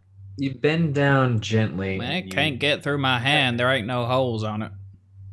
You pick it up and you hold it, and it is alien to touch. What do you think it feels like? I mean, I reckon it's slippery like a slug. So it can get in and out into small holes real easy. Absolutely. You can almost feel like a sheen of wetness on top of it. You pick it up and you look at it. It's deep black as it's absorbing the little light that's around. Even in the night where everything is dark, it stands out as pitch shadow. You hold it up. Can I get you to make a power check? What have you done? Uh-oh. Oh, You a fool. critical failure. Well, you have a power of 50, so that's actually not a critical failure. Oh, it barely isn't. As you're holding Very this thing. good. Yeah. No, it's okay. It's not too bad. I pick up the weird alien. I'll pick you up. What happens is you just get a slight rush of thought, of feeling, and you get a single moment of Jim Owen's life is drilled into your mind, a single memory. What do you think that memory is? I want you to pick a memory that you think Jim Owen has, and that takes root in the base of your skull. I reckon it's him getting the shit kicked out of him by his father. It was probably carried a bit of that through life. All right. A terrible memory which sticks with you, and you flinch and drop the thing, and it scurries away. And that memory takes root, like I said, in your head. And as you see your friends returning, you suddenly hear a voice in the back of your head, as if it's taken root deep inside you, the voice of Jim Owen. And it says, "Well, ain't that interesting?" And then goes silent. And then Mac arrives with the dynamite. Found some dynamite. Don't let Griff touch it. So it's Griff we gotta watch with the dynamite? He was the adult in charge. I don't reckon I should have it either. As long as you like the state we're in. Didn't find any lantern oil or anything alongside it, did you, Mac? Lantern oil's fine. If you want to have picked up lantern oil, you can have also tracked down some of that. Oh, absolutely. I have also picked up lantern oil. As they're just going on, I brush my hands with the guy and just looking down into the darkness, I just absentmindedly say, don't touch any of that stuff if you see it. I don't think any of us would have even occurred to touch any of this stuff. Yeah, just Can Joseph or Step I backwards. make a roll to see if Joseph twigs on what happened? Yeah, sure. Make a psychology test. I don't know what sort of a dimwit you'd have to be to pick up some of that stuff. We You'd just have to be saw some what it sort of, did. Like a mental. Just, I mean, if you think that it wouldn't, there's whole. It ain't just your ears. There's all. Well, yeah, but just even having it anywhere near your body, surely. I'm that's just gonna be... being careful, is all. Light the damn dynamite. You don't see that there's anything off about Grease. You don't see that he has been affected in some way. But the way he says, "No one touched that," by the way, makes you think he probably touched it. That's all I needed to know in the sense Sure. that I'm probably going to just be keeping a side eye on Grease for a while. That's all that meant. Oh yeah, they needed more seeds of distrust between Grease and the Doctor. No, I trust Duck now. Oh, you do? Okay, sorry. We Yeah, did. you guys hashed it out. Yeah. So you guys have got together, and this large footlocker full of dynamite empties and fits pretty perfectly inside the minecart. What's your plan here? Are you just going to roll the damn thing down? Are you going to walk it in? You are pretty sure that if you roll it down, it'll get to the first slight hill or slight turn and lock in place. Yeah, we're gonna have to make sure it goes down to where it's needed. Gonna have to build some kind of thrusters. Oh yeah, or walk it down. Yeah, probably walk it down. Thrusters? Grease, are we That's going to have that talk? I've been reading comics, which I think have been invented. Penny comics, think that's so. the thing, right? Yeah. Yeah. Talking about all sorts of sensational things, inventions and such, being made out west, east, whatever. There's a gentleman by the name of H.G. Wells who wrote a mighty fine book on some things. He's an odd one. He got all sorts can of strange read? ideas. I can read. I learn all sorts of letters and numbers and such at the nunnery or whatever the hell they call one of them. I wasn't asking you, Grease. Yeah. Oh, Griff. Yeah, no, that's... Well, H.G. Wells is easy on account of his name's just got the 2 letters. Makes it simple. Yeah, and only like 6 for all of them. Yeah. You know, It's I have to manageable. admit, I found his prose a little modern for my taste, but Yeah, his probes are a bit modern. So, after having piled up all this dynamite inside the cart, the collection of you toss the strongbox to one side and begin to move further and further in. The mine itself is dark and dingy. It's a mine. That's how they tend to be. But for what it's worth, it is pretty well maintained. The pathway is clean and clear, and it looks like it saw a lot of use. As you go past the entrance to the mine, you see a small storeroom filled with a backup section of all the gear that's been brought in. But something catches your eye. Sitting on a table in the middle of this storeroom is a small polished idol. Some kind of totem. It looks alien, made of obsidian or some other very dark, shadowy stone. And as you step away from the minecart for a moment to get a better look at it, because there's a certain sinister aura that comes off it, you can see that it appears to be the shape of kind of carved black coils of shadow. It immediately reminds you of the thing that you saw coming out of the mine. And common sense dictates, scary ancient totem near sign of alien. This has something to do with the whole affair, you immediately realize. put it in the Oh, mine my cart. You touch it with a bandana. Yeah, I'm not gonna touch it. I'm just gonna get it in the mine cart so when the dynamite explodes, Just- it goes too. All right. You Oh, pick we it up. put a bullet through it right now. Well, that works too, but I don't think it looks mighty hard. Bullets don't do a damn. Let it explode, I reckon. Bounce right off. All right then. I have various instruments that let me not touch things. Sure. You step Sure. forward. No, you absolutely. You can step forward and you can put it down, and as you sort of let it drop, you kind of think to yourself, it almost certainly has information. It almost certainly has something to say to me.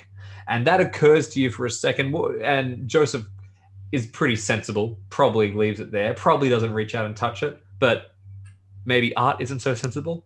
Does Joseph reach out and touch it? With an 81 sanity? No. All right, get that thing down there. Stay away Ask from again it. later in the week or whatever. Yeah. No, I'll well say done. down when I'm back at like 50 sanity, like I was before we got all our sanity boosts, and maybe Joseph won't be so sensible. Exactly. Good call. So you place this idol inside the minecart. You begin to wheel it deeper and deeper into the mine, and the collection of you move further. It's a long trip. It takes maybe an hour and a half of travel to get deeper and deeper into this thing. And as you're strolling through, you're constantly looking at the shadows, convinced that they're about to come to life and screech and appear around you. But they don't. You follow the trail of the minecart, but then you find that it splits. It looks like the minecart has been built to go to different areas depending on where you want to go. As you descend and get into the deepest parts of the mine, I'm going to need somebody to make a navigation check to not become hopelessly and totally lost in the darkness. Mac? I'll try. I could make a Well, now, natural hold world on. of some kind. Navigate. There it is. What's navigate by base? Navigate base and down darker trails. It's 10. I've got 25, so I think Yeah. I've got 20. I think I put a few points in a lot of things. Yeah, it might be 20 though. I think it might be 20 in down darker trails. Yeah. It is 20. Navigate? No, it is 10. It is 10, sorry. It is 10. Oh, okay. There you I go. have base now. I have base in most things because I'm very good at doctoring. Yes, very Um, specialized. And like one day, maybe I'll need to do my accounts. So with a failure on a navigate, as you start to descend deeper into the mine, you realize that you just have no idea where you're meant to be going. And you keep banging your damn head and you're caught and there's not much space. And poor Griff. Griff is compacted on all sides. Griff is having to move forward horizontally to get through. This place is tiny and is cramped. Damn the Clegger brothers for just being so small. Mac, you're really starting to get uncomfortable with the dark here. It's too cramped. You don't like it. You're a pretty tough person. Can you share with me the last time that Mac was truly scared, truly frightened? Honestly, it was about half an hour ago. Yeah. Chris stepped up to duel that monstrosity because It was fear for Greece, not for himself. yeah, because you know Mac hasn't deputized anyone since his last deputy met an unfortunate end, and you know being followed by all these accursed happenings, he's just haunted by the fact that everyone a lot of people who have followed him into battle have ended up dead, and he hasn't, and that kind of gets to him every now and then. So you feel relieved that Greece made it at least through the battle, but you're a protective person. You like to make sure that people aren't dying under your care, or at least not dying on your watch. And to your immense horror, as you lead them deeper and deeper into this cave, you start to lead them into shadow. You don't know where you're going, and the lantern light begins to run low. I'm going to need a investment of luck, or I'm going to need you to push this roll, or I'm going to need you to suffer the consequences of getting lost in the mine. Push it. Push it. Grease is telling me to push it. Can you tell me? Keeper, Grease is telling me to push my roll. Greece. It's on my side of the dice. Greece. You It's have up so to much Mac luck. whether he pushes his roll or not. Coward. So much luck. I don't have as much Loser. luck anymore. I don't want to spend I could- 32 points. Yikes! That's half of what I've got. Grace and I, we're a bit quieter. We could go ahead and split up in different directions and maybe try to find a way forward a bit quieter while you guys stay and mind the cart. Before you split things off entirely, the consequence of pushing this roll is going to be you are just going to be Why does picking it keep apart saying and consequence? assuming that this is the correct direction and heading deep. And if you are wrong, you are going to be really diving into the depths and you are going to have no idea how to get back. So right now you could backtrack and spend, days coming back out. Well, 53. That's better 50% chance. If I push it, statistically, I'm guaranteed to pass. Did I hear that you have navigation experience as well, Griff? Oh, I not technically, much, I 25. technically do as well. I got 20. If either of you have over 25, I'll be happy for you to provide advantage to the check. Question, is 25 over 25? Is Ooh, 20 I over guess. 25? Well, 20 is definitely not over 25, but as the only person who has no horse in the race, so to speak, Doc, do you think that 25 is over 25? Doc's the smartest person we know. Oh, of course not. You silly. No. There is a there is greater than, less than, equal to, greater than or equal to, less than or equal to. If you say greater than 25, it's not 25. Math is Or math. just to say, if I'm going to push the roll, I'm not going to get a bonus die. Look, I'd like to give it to you, Jackson. But my hands are tied. You see, there's greater than, equal to, less than, and the rest of what Art said. And There's some other ones, I'm sure. I suspect it would amuse me and the audience terribly if I were to push this It roll. would amuse me. Alright, I have a backup plan if you fail. I don't. I'm good. I don't. It's live here. I have a backup character if you fail. Don't All right, look getting like it. claustrophobic, I'm going to pick a direction and say, is this way. All right. Oh, Read it. you Hey, a buddy. hard success. Oh, he's confident. I like it. Oh, confidence is key. That's why he pulls off the jacket. Skip through all these pages about getting lost in the caves. Oh, really? Take a while. wow. It was about Oh, 8 no. of them. I'm kidding. No, you manage to head through and you continue along. The mine cart pathway does end, at least the well-tailored area where there's an actual track, but you can still wheel this thing along. And you continue forward, dragging it through the dirt, and it gets a little bit tenser, but eventually you do manage to find a less well-maintained section of the mine, which you think was the most recent area that was dug into.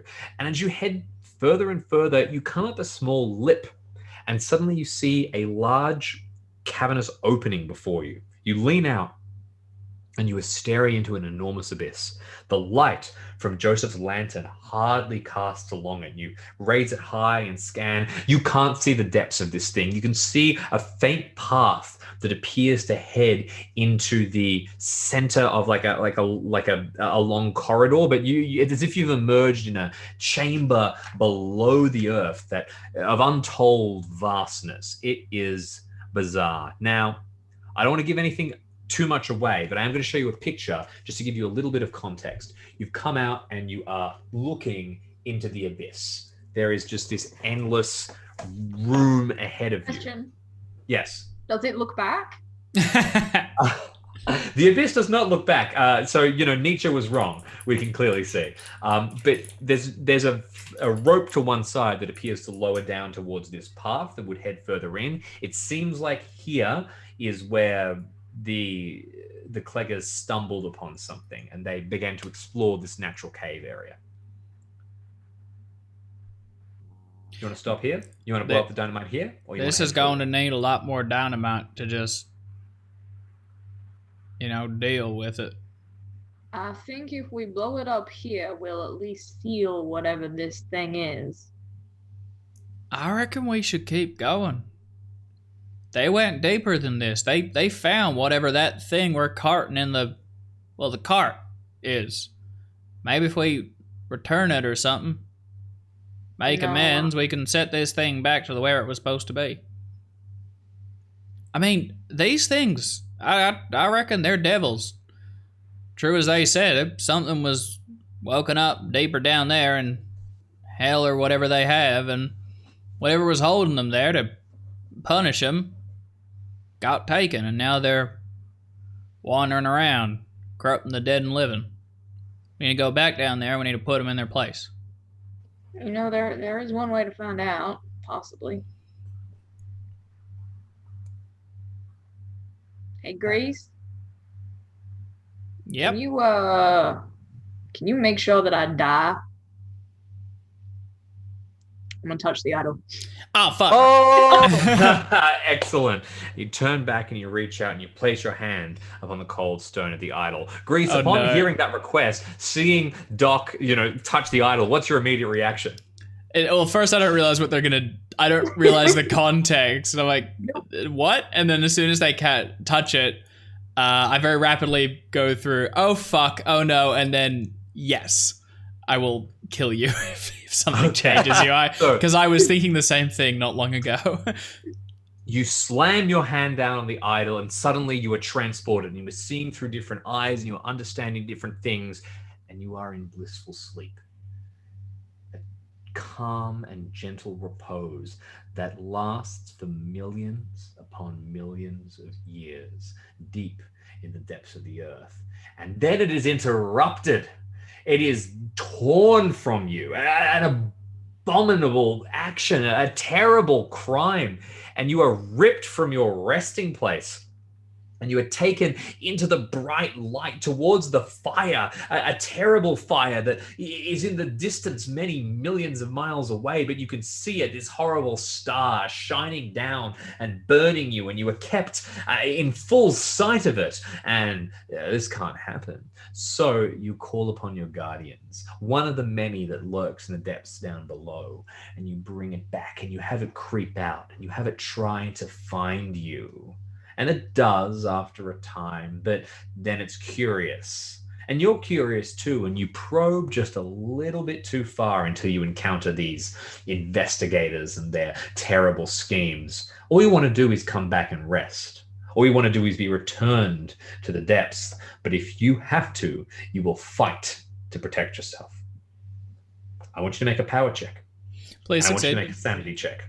Yeah. Power. It's some Cthulhu shit. There's the power, all right? Well, I'll find out whether or not I just... You can't lug the sanity, bear in mind. that is true. Do I have any idea what the risk of failing this is? You've been drawn into something else's mind. Mm-hmm. You might not be able to completely come back, or worse, you might bring some of it with you.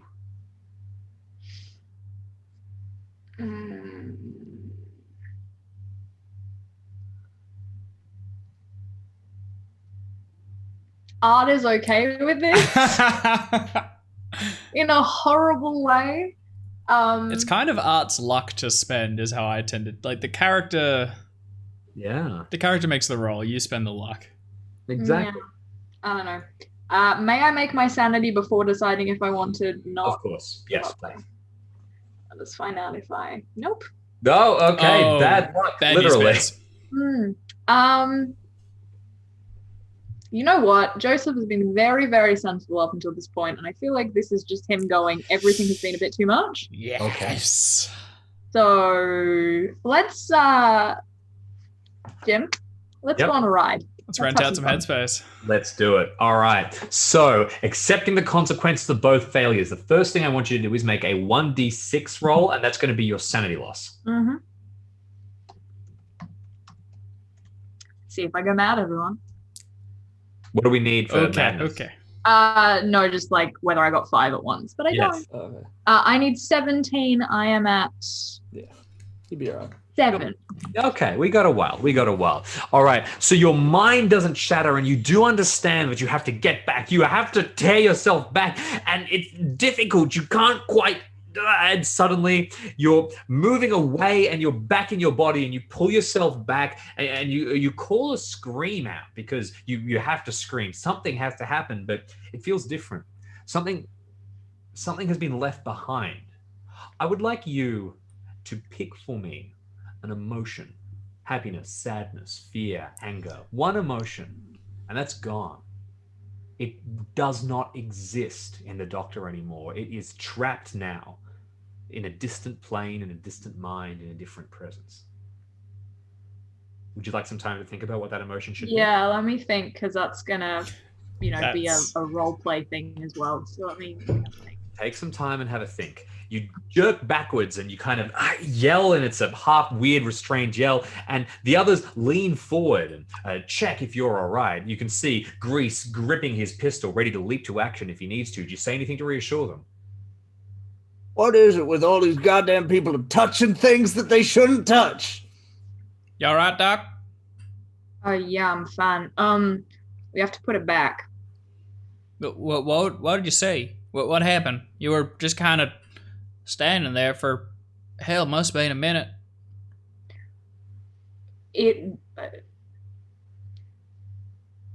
This thing, was asleep. And it wants to go back to sleep. And if it goes back to sleep, all this goes away. So we put it back, and then we blow this hole up. All right. We leave it alone. Talking And about then everything... the statue? Yeah, the statue. Well, I don't know. I don't see how putting a statue in a hole is gonna put that thing that's controlling bodies back to bed. If it's up, then it's up. Now I should say that you it needed to go back to bed, and I mean that literally. It needed to be put back where it was resting. It's not quite as simple as just leaving it in a hole. No, I realize that. What I'm Cool. trying to say is we go in and put this thing back, and then we leave and we blow up the hole behind. Is it Alright. the same part as them slug fluid things? No. So will this deal with them? Yes. don't- They're like soldiers or guardians or something. Deputies. Yeah, they're like deputies. All right. This thing's a judge. They got woken up real cranky like, and now it's laying judgment upon everyone who pulled it out. We can put it back. It goes to sleep, and his deputies go away. Well, that sounds mighty nice and simple. I guess we'll see if that's how it plays out. We can Can keep we the not just dynamite. Things go bad. Destroy it. Don't we? If we destroy it, don't all the soldiers got nothing to follow?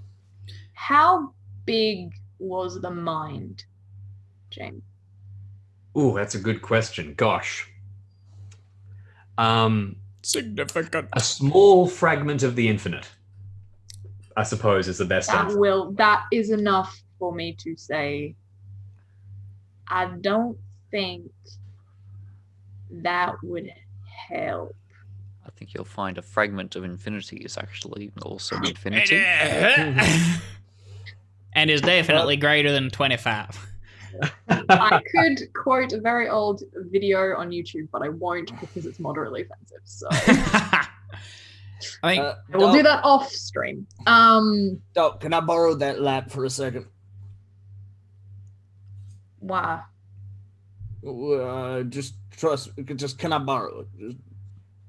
Yeah, okay. I'll hand the lantern over. I grab it. I want to hold it up to Doc's face, and I want to I'm not being super gentle either, but I want to grab his face and look into it, and look into his eyes and open his mouth and open your mouth. I'm looking for traces of black. that's fucking smart. tar. Sure. Okay. Good idea. Look, I think this is going to be a psychology test. I think is probably the best. Oof.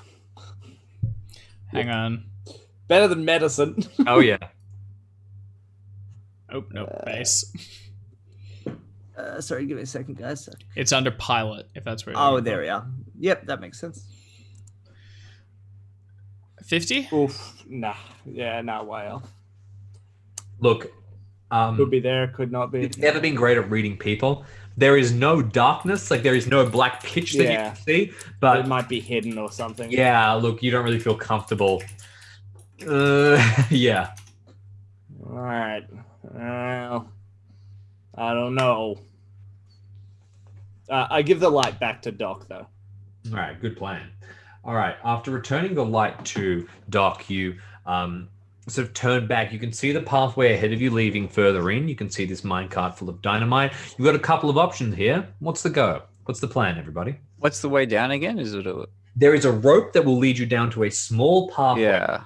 deeper into this large abyss. And we won't be able to take the minecart down there, I presume.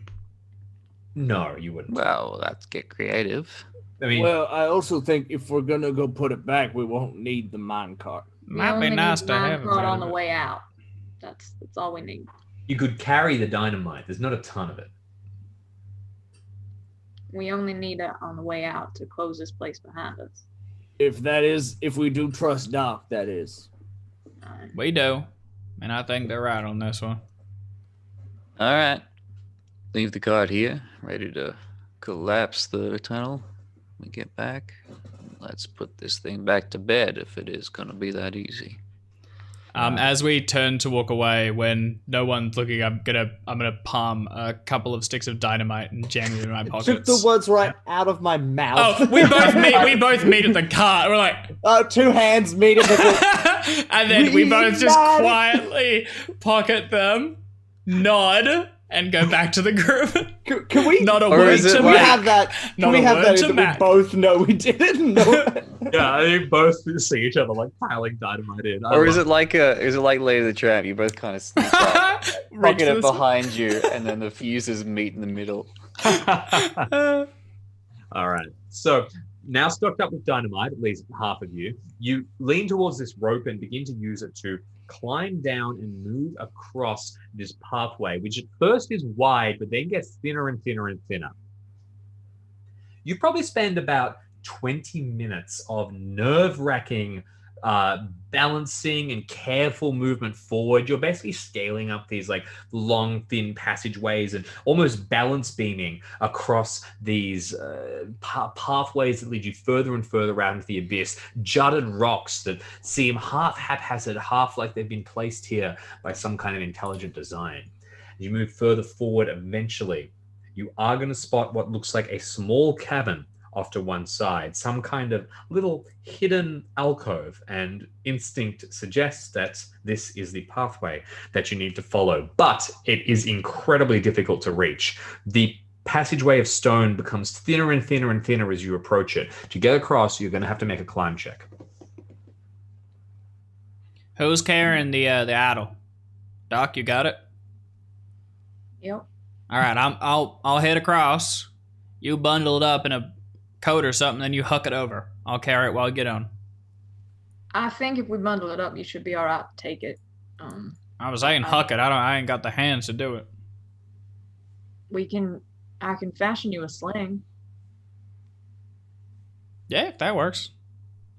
It doesn't take long. I ain't a dock crafty is- sort. The doc is experienced with their hands, and quickly you have a small sash. Okay, that you- the doc can keep it then. I was just gonna do it if we were short on hands. Okay. All right, I'll go over first though, unless anyone's got any. Well, I was going to suggest that you take it over because I can't climb. Okay, yep, I got it then. That's more my point. Oh, I was gonna suggest, Grace, you take a knot of rope over and we tie them up on both sides. Maybe give the other guys a hand crossing. All of that is intelligent. I'll All roll right. over with a rope, hug it back to Griff. Griff, you help them all across, and in case someone falls, they bring you with them because we're gonna tie them. You go first, I'll go last. All right, I'm going. Okay. Ha Climb ho, silver. Oh, not good. You get over halfway, and then suddenly you start to, I need a luck or a push is die for it. Just try and make it. You know what? It's the kind of day where luck just evaporates. Yep. You can have it. I'm down to the lowest I've bid 43 luck. Oh, terrible. You dive forward and you land with the tips of your fingers just managing to catch a hold. And fortunately, there's enough indentation in the rock that you're able to grip and pull yourself up and scramble onto the rocks on the other side. You huck back the rope and you're able to quickly tie it up. There's not much to tie it to, but you eventually do find some kind of setup where you can basically bolt it to the rock. And now there's a rope, so anyone who attempts to climb over can have an advantage die, a bonus die. How far, if I take a quick look down this cavern, how far does it look like we're going from here? Like, it's not like I can look down there and see the end. If you fall down or into the alcove, you mean? Into the alcove. You peek up and you wander through and you see into the alcove, and you just- can basically see that the area ahead is just a small room. This is not a voyage. This is... Okay, So if I'll someone call that didn't back wanna and I'll cross- say, y'all might not need to cross. Looks like the thing goes just here. All right. I can take it across if you need me to. I will ask for a throw check just for the tension and delicacy of the situation. If you try No, to... I think I'm gonna try and cross. I think like now I've got it. I want it to go back. Okay, just to be Yeah. clear, you can't see the bottom of where you're going to fall to. You don't know how far you'll fall. I know. This looks bad. Doc, do you want me to take it? If you just want to cross, I'll take it. I want to see it done right. I just don't know if I can do it. Climbing or putting it back? Climbing, I can put it back. Look. I'll follow you across with the mask, the idol. Okay. I don't want you to drop it. Mac, you've been oddly silent this whole time. What about you? I'm just waiting until someone moves out of the way and I can climb up and up. As long as it's safe. By all means. Well, if everyone's gonna go, then the doc's gonna try. My climb is 20. Wish me luck. All right. My climb's not great. I was hoping someone's going to make it a bit safer. I think we It's did. got There's a to be bonus bonus die. die. That's it. That's all we're getting. Just one bonus die. Yeah, All right. It's a tough climb. I don't know what else. Should've- You don't have come to on. cross. Bonus die, bonus First die, bonus die. is Doc heading across. It's a tough trip. There's not much to balance on. You're It's a scrambling. You're tough holding. It's trip. like a tough rope of rock that you keep falling down and having to grab. Ooh. Ugh.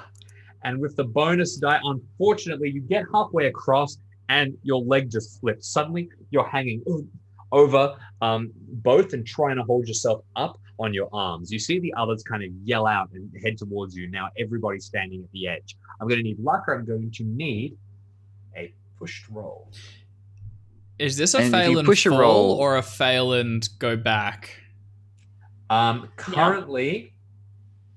Currently it's going to be a fail and go back, but there'll probably be some penalties, i.e. you'll like get scratched and scraped, and it's going to be a horrible trip.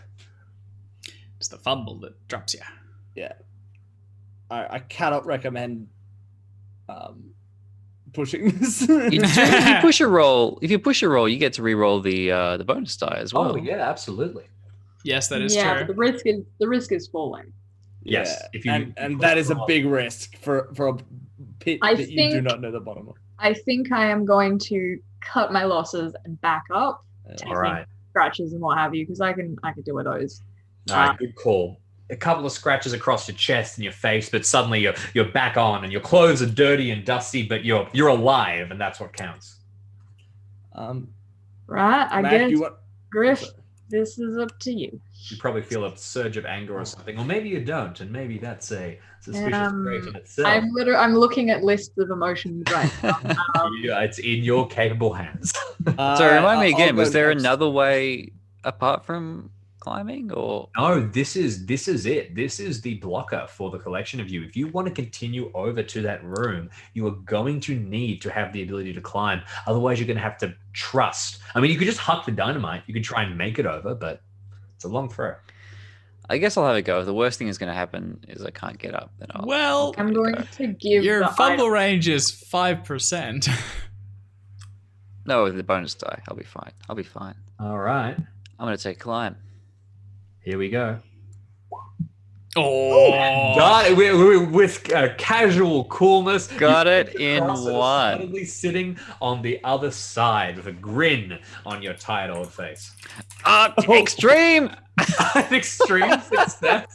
My God, look, with an extreme success, the only thing that I can think of is you're able to take someone with you. So as you find the dock edging along, trying to get back, you lean down, you pick them up, and together you edge across. Now 3 of you are on one side with only Griff back at the base. That's how it's done.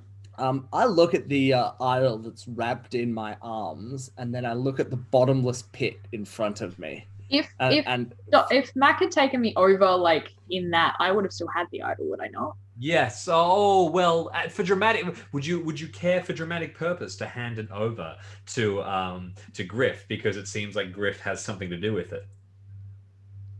I mean, I would not have relinquished it unless I had to. Fair If enough. you tell me I have to, I will hand it over. But I think that's all right. I think you could have clung to it. in that Griff, case, you're I will just cross as normally. and excellent. then push the doctor in on the other side with the idol. All Oh, of you have gotten across this thing. Perfect. All right. Now standing on the other side, the gap behind you, you can see this small alcove up ahead. You can hear faintly the sound emanating from it. The soft, low hum. Who wants to be the one to approach first? All right. So, Doc's leading the way and the rest of you are following. You crest over a small ledge, clambering up it, the last climb that you need before you walk into a tiny little room. It is small, but it is, well, terrifying. Imagine a tiny little cave with a low roof, low enough that Griff has to stoop, but the rest of you can probably walk upright. In the ground, as if a giant has taken a dagger and stabbed it into the ground and carved across it, are pools of black liquid. It is absolutely the same black liquid that you saw up at the top of the mine, and there is a lot of it. Enough to drown in. In the middle of the room, there are 3 carved stone pillars, shrines. I'm not sure what you want to call them, but there are 3, and 2 of them have idols on them. One of them does not. I am gonna if the lantern light, does it, from the entrance of this little alcove, does it spill enough that we can like just faintly see these things? You can see them actually pretty well. In fact, you can see them well enough that upon having seen so many, I will ask for a sanity check from everybody. Well, I was gonna say that I kind of like this thing. Yep. I was gonna pretty much hand the lantern to someone to stand by the door and just be like, wait here, and if I come out bleeding black, shoot me. Sure. You can hand that over to whoever. Who would you like to throw the responsibility to? Out of the 3 of us, who looks like the most responsible? Honestly, I'll hand it to whoever's closest to me. All right. Let's say It's Mac. yeah. All right. I reckon I'm looking around here and I've got my hand in my pocket of my jacket and it is gripped tightly around the dynamite. And in my other hand is gripped tightly a set of matches. Do you need me to make this sanity check now, or can I wait? I will need you to make it now. I may need you to make another one. Oh, good. For those of you who succeeded, there's going to be no sanity loss. Ooh, that's good. That's for the best. Oh, no. Yes. Oh, no. That's the second. This is second 100 on a sanity roll we've had, isn't it? Today? This is Didn't I get one? This is a bad place for it. This is bad. Oh god. This is very oh, bad. No. Oh, and he's got the idol. Oh no. Oh no. Oh no. Not feeling great, Doc. You step forward and you look across this collection of shadow, these long scores in the ground that are filled with darkness. And I'm going to put you on the spot here. What emotion were you thinking, even if it's just an instinct? It was either going to be anger or it was going to be disgust. Right. Okay. Because then he stops being afraid of things.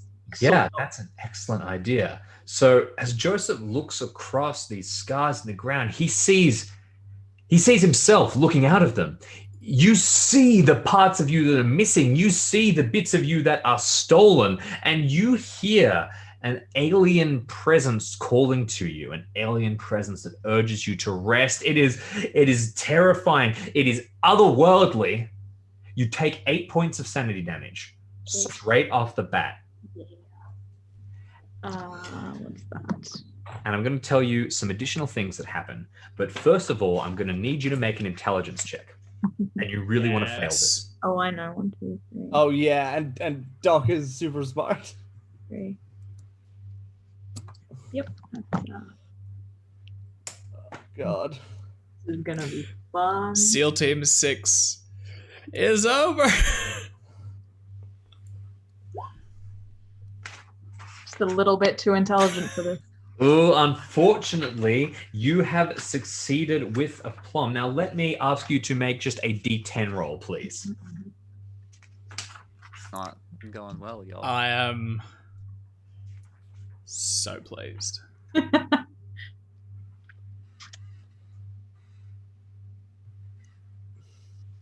Oh, sorry, no. I told a lie. The emotion that I wanted to remove was guilt. Oh, That's worse. Yeah. That's so much worse. Is that an acceptable enough horrible choice that I can retcon and say it's going to be guilt? I love think it. that is perfect. You can retcon that for guilt. I love it. God. All right. It'll be interesting. So, your D10 roll was a 6. So, first of all, I would like to read you a little passage, and this passage comes from the description of Tstoga from the Keeper's Rulebook, and that is as follows. He discerned in a dark recess the formless bulking of a conscient mass, and the mass stirred a little at his approach, and put forth with infinite slothfulness a huge and toad-shaped head. And the head opened its eyes very slowly, as if half awakened from slumber, so that they were visible as 2 slits of oozing phosphor in the black browler's face. That's from Clark Ashton Smith, The 7 Geases, and it is a description of the elder god Tstoga, who, for a split moment, at least a part of you, the part of you that was taken, comes in contact with. And you can see a creature hunched over, sat cross-legged, a creature of immense proportions with twisted skin that folds in upon itself. A creature that is worshipped by the serpent people. A creature that is worshipped by the formless spawn, the being that you witnessed before. A creature that is resting, that is sleeping, and that, dependent on the result of a luck roll I'd like you to make now, may demand for you to eat all your fellow investigators. What? All right, on a luck roll, you have a success. Hard success. A hard success, which means for the time being, you do not feel the sleeper's hunger emerge. Instead, you are overwhelmed with an obsession for this creature. You now need to take your character sheet and remove all entries from the significant person field, which I know for you, your goal in this campaign was to find your mentor. But unfortunately, that is erased because there's only one true teacher for you now. And that is the Sleeper of Nakai, Tstoga, the glorious god, who we will come back to and learn more about shortly. But in the meantime, Doc takes a few steps forward and collapses asleep, unmoving, landing on the ground. Doc? What do the rest of you do? I kneel down immediately and begin shaking them on the shoulder. No answer. They are sleeping like a babe. Mac, they ain't waking. Well, don't touch that thing, will you? No, I ain't touching the damn thing. What the hell happened? Did they do anything? I don't know. Maybe it saw an opportunity and took it.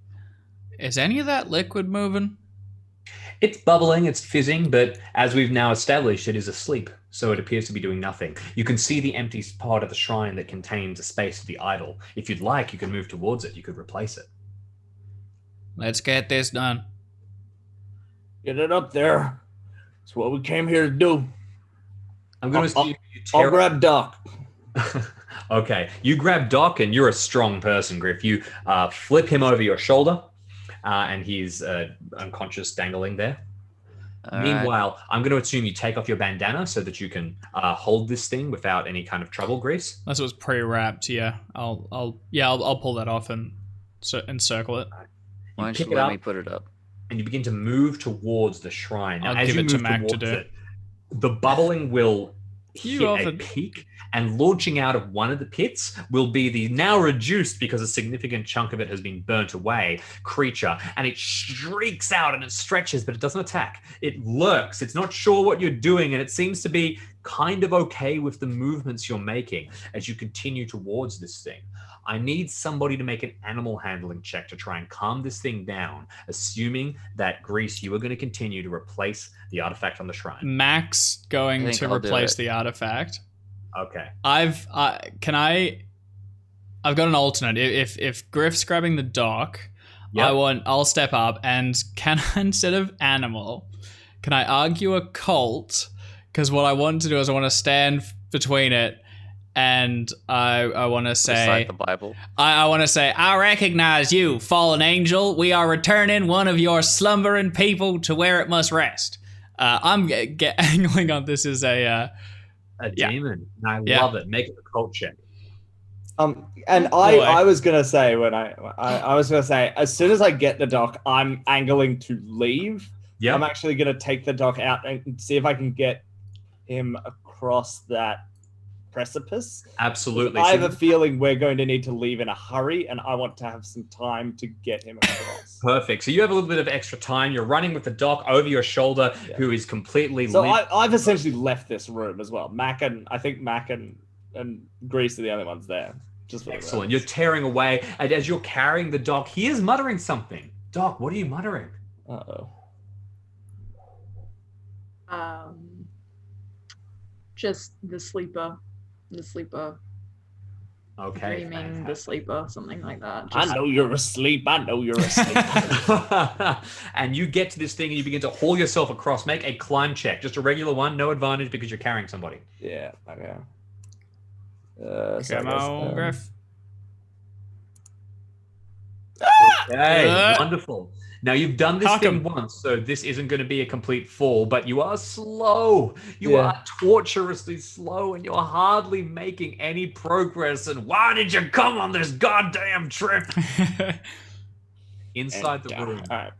you've made your occult test, and you got a 2, an extreme success. You are quoting at this thing every Bible verse in the book. Fallen angel, return, rest. We are. I googled it very briefly. There are even 3 fallen angels, and I will name them as Azazel, Azza, and Uzzah.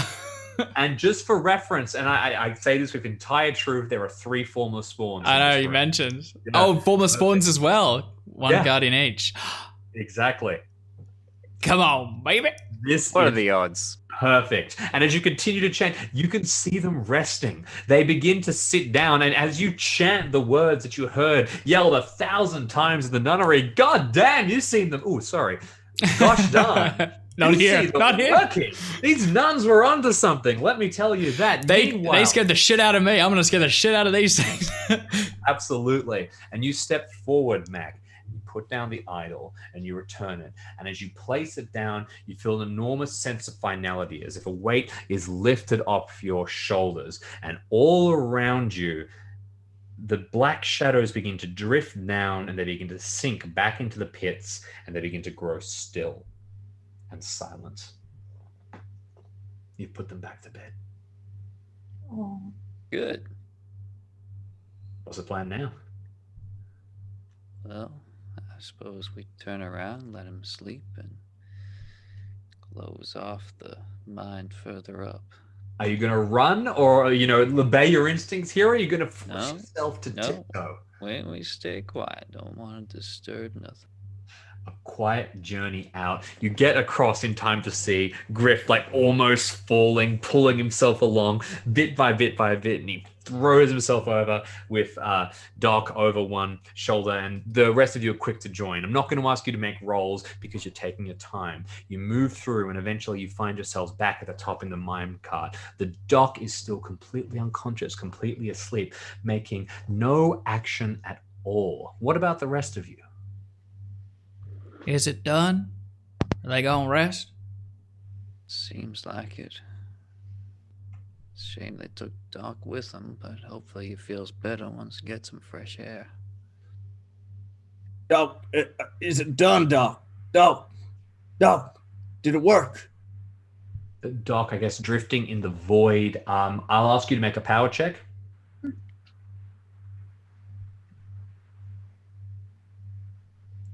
Okay, you can sort of hear people talking to you on the outside, and you begin to kind of move forward towards the sound if you're swimming through a thick black liquid, but it is incredibly difficult for you to reach them. Mm. This fog is clouding your mind. Does Doc want to sleep, or does Doc want to return to the land of the living?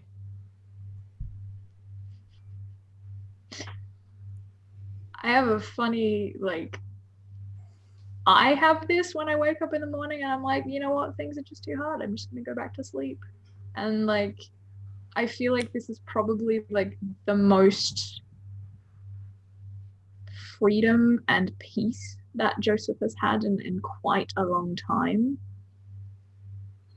And he knows he has to wake up. So I think he moves towards it, but I don't think he rushes. I think he takes his time. I think you're entirely right. And I think that there is another liquid that Doc uses in their life, another liquid that puts you to sleep, which Doc is already addicted to. And this one is just so much more powerful. And I think that this is hitting exactly where Doc's weakness is. And I think for the time being, they are completely gone. So the rest of you are not going to get any response. What's the call now? Are you going to detonate this thing? I reckon if we seal up this tunnel, we got to do it at least 3 times. Once here at the end of the tunnel, once in the middle somewhere, and once right at the entrance. You concur? I think you're right, but I reckon we risk waking that thing up, and I speak for myself, I ain't so handy with explosives. I can huck them fine, but I can't actually set them to destroy something and not trigger the whole damn thing to implode. Yeah, you're right. I reckon we just take them midway up, leave them all in a big old pile, light them, and run. I reckon if we're only doing one, the entrance is the best call. All right. Stops anyone getting anywhere near it. And furthest away from old Sleeping Beauty. Yeah. Makes sense to me. But yep, all right. I position myself behind the cart and I start pushing. All As right. I imagine I pushed it all the way down, I'm pushing Now it all the you're way. push it all the way back. And you probably have Doc in it now, and he's just asleep on the top, kind of lounging through. Lazy doctor. It's a long trip through the darkness, trying to backtrack, but you do manage. And once you get to the pathway, the minecart trail itself, you're able to follow it back to the entrance without too much difficulty.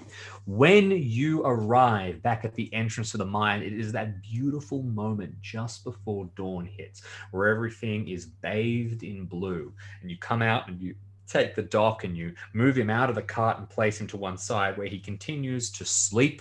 And you can move the dynamite back inside and set it up. Who wants to light the fuse? I'll do it. Mac, please. No Oh, one else. yeah, do it. the two of us already have red marks next to our name when it concerns dynamite. Okay, so this is going to go without too much difficulty. It's a relatively simple process. Do you want to just describe the moment and the explosion? Describe an explosion. I sure can. Is it loud ball of fire? Walking away, in a cool fashion, or are you? Oh hell no. We're like crouched under behind a rock or behind one of the buildings and looking out for any specks of black which might flick up from the cavern or from the rocks. All Just right. in case anything is like gonna try to take its last chance to get out. You light the fuse and there is an immense explosion which shakes the world. An explosion which would wake the dead. An oddly apt metaphor, because as the explosion rings out, Doc, you finally find yourself awaking. And we are going to talk after the end of this session about exactly what long-term changes are going to occur for your character. But for the time being, you are still yourself, albeit shaken and somehow exhausted, just bone weary beyond everything you've experienced before. And you know weariness. So jerking awake, you are able to rejoin the others. And as you all peek out from behind the house, you can see the front of the mine has collapsed inwards, blocking it off, if not forever, at least for the remainder of this decade, if not a dozen more. I think we got to stop them from ever coming back here as best we can. And I think the best way to do that is to prey on people's superstitions. Grease, you know this better than anyone. If people believe this place is cursed or whatever, they might give it a wider berth. This place is cursed.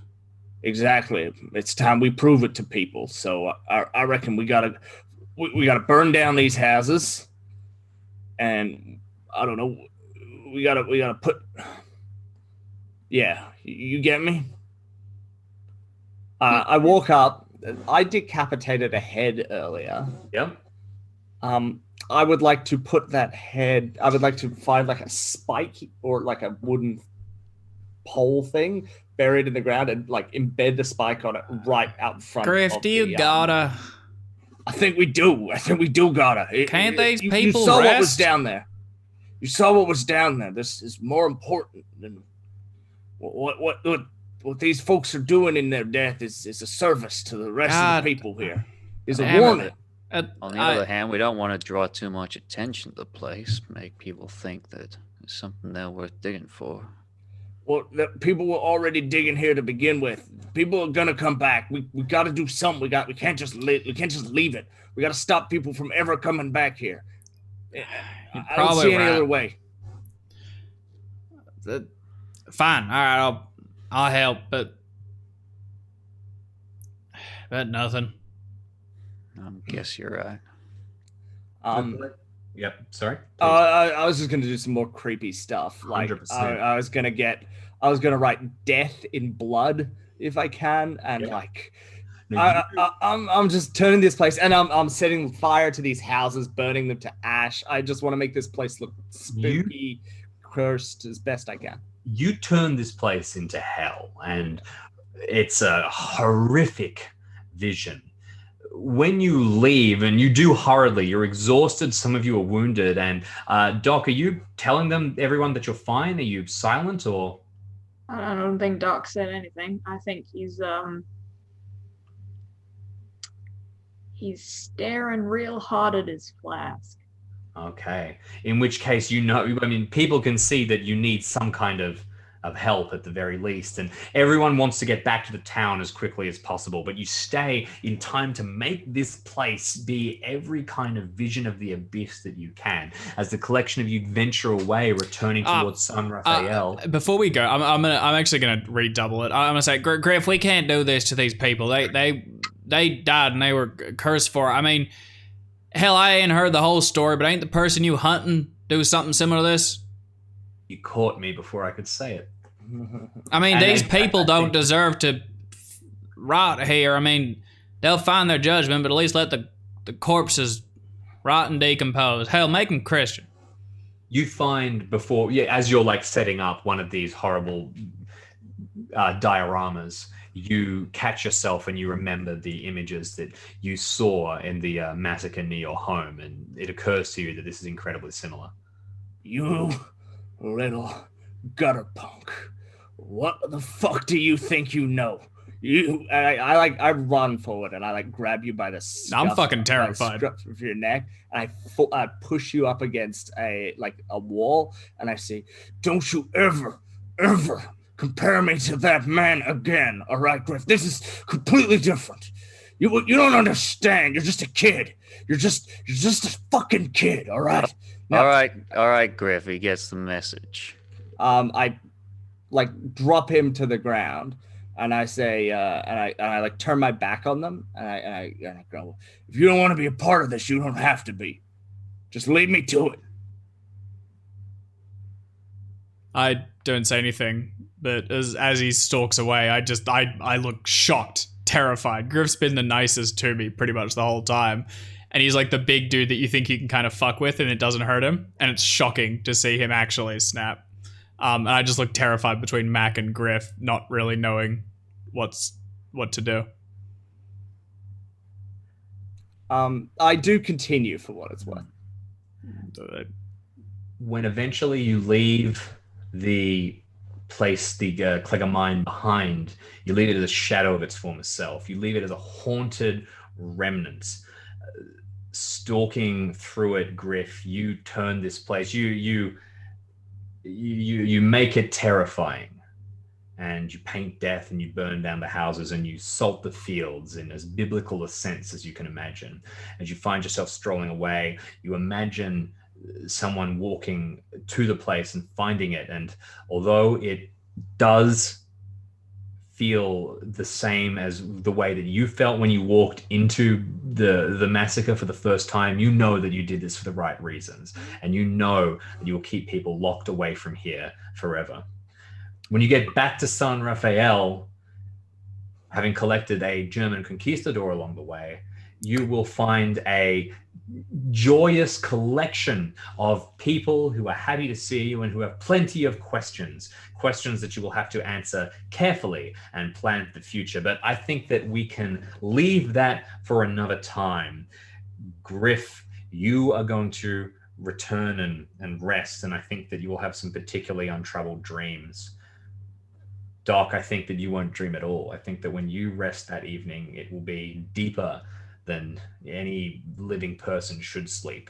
Before we end this session, I want to have a final scene outside the sheriff's office where, having delivered the message, now the sheriff allows you to use all of his stationery and equipment, Mac, to send forward a message confirming that another member of the Green-Eyed Gang has been killed. And in the silence of the noonday sun, where everyone is inside eating and just you and Grease are outside, you look towards him. You can see he's grown a lot recently, mentally and also physically. He's getting taller. You know, that's what youth tends to do to you. As he looks towards you, you can see a lot of change in his eyes. Is there anything you want to say?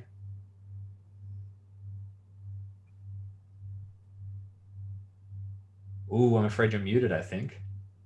Oh, he's very, very hesitant. There you are. Well, Grease, you gotcha, man. Gonna keep rolling with us. Chase down the last couple of. I reckon you wouldn't get too far without me. Maybe you're right. Listen, I don't want to rush you.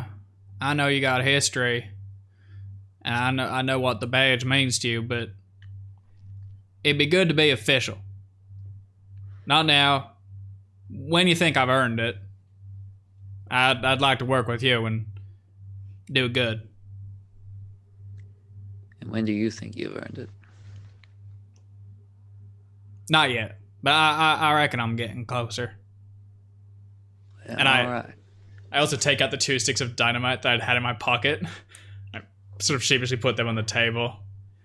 I reckon I'm getting closer.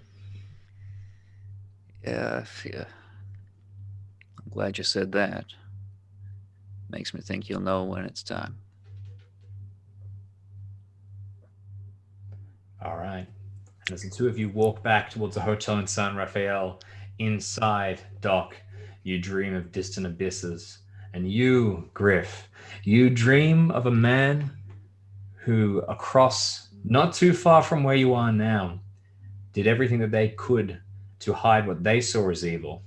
And having failed to achieve what you did, having failed to keep people away from where they needed to be kept away from, hired a young kid gunslinger, the quickest gun in the West, and the two of them went together, bound for a location which we will dive into next session. But for now, let's leave that scenario here. Thank you very much, everybody, for playing. Hell Gosh, yeah. what a wonderful session. What a Thank corker. you, Huzzah. everybody, Well for your done. performance. That Good was one, Jim. great. Well done. Thank you, Jackson. Thank you, Art. Thank you, Daniel. Thank you, Dave. Thank you, Jerry. That's The best GM in the West. that's That the is stream of chaos. We are around here every week. If you're watching us now, remember you can subscribe to the channel using your Amazon Prime subscription. You can check all of our adventures out on YouTube, and you can come back on Saturday evenings when we run the White Bull campaign, which is a glorious rune quest session by Richards, and it is purely amazing. We'd love to see you there. Thank you, everybody. We'll see you next time.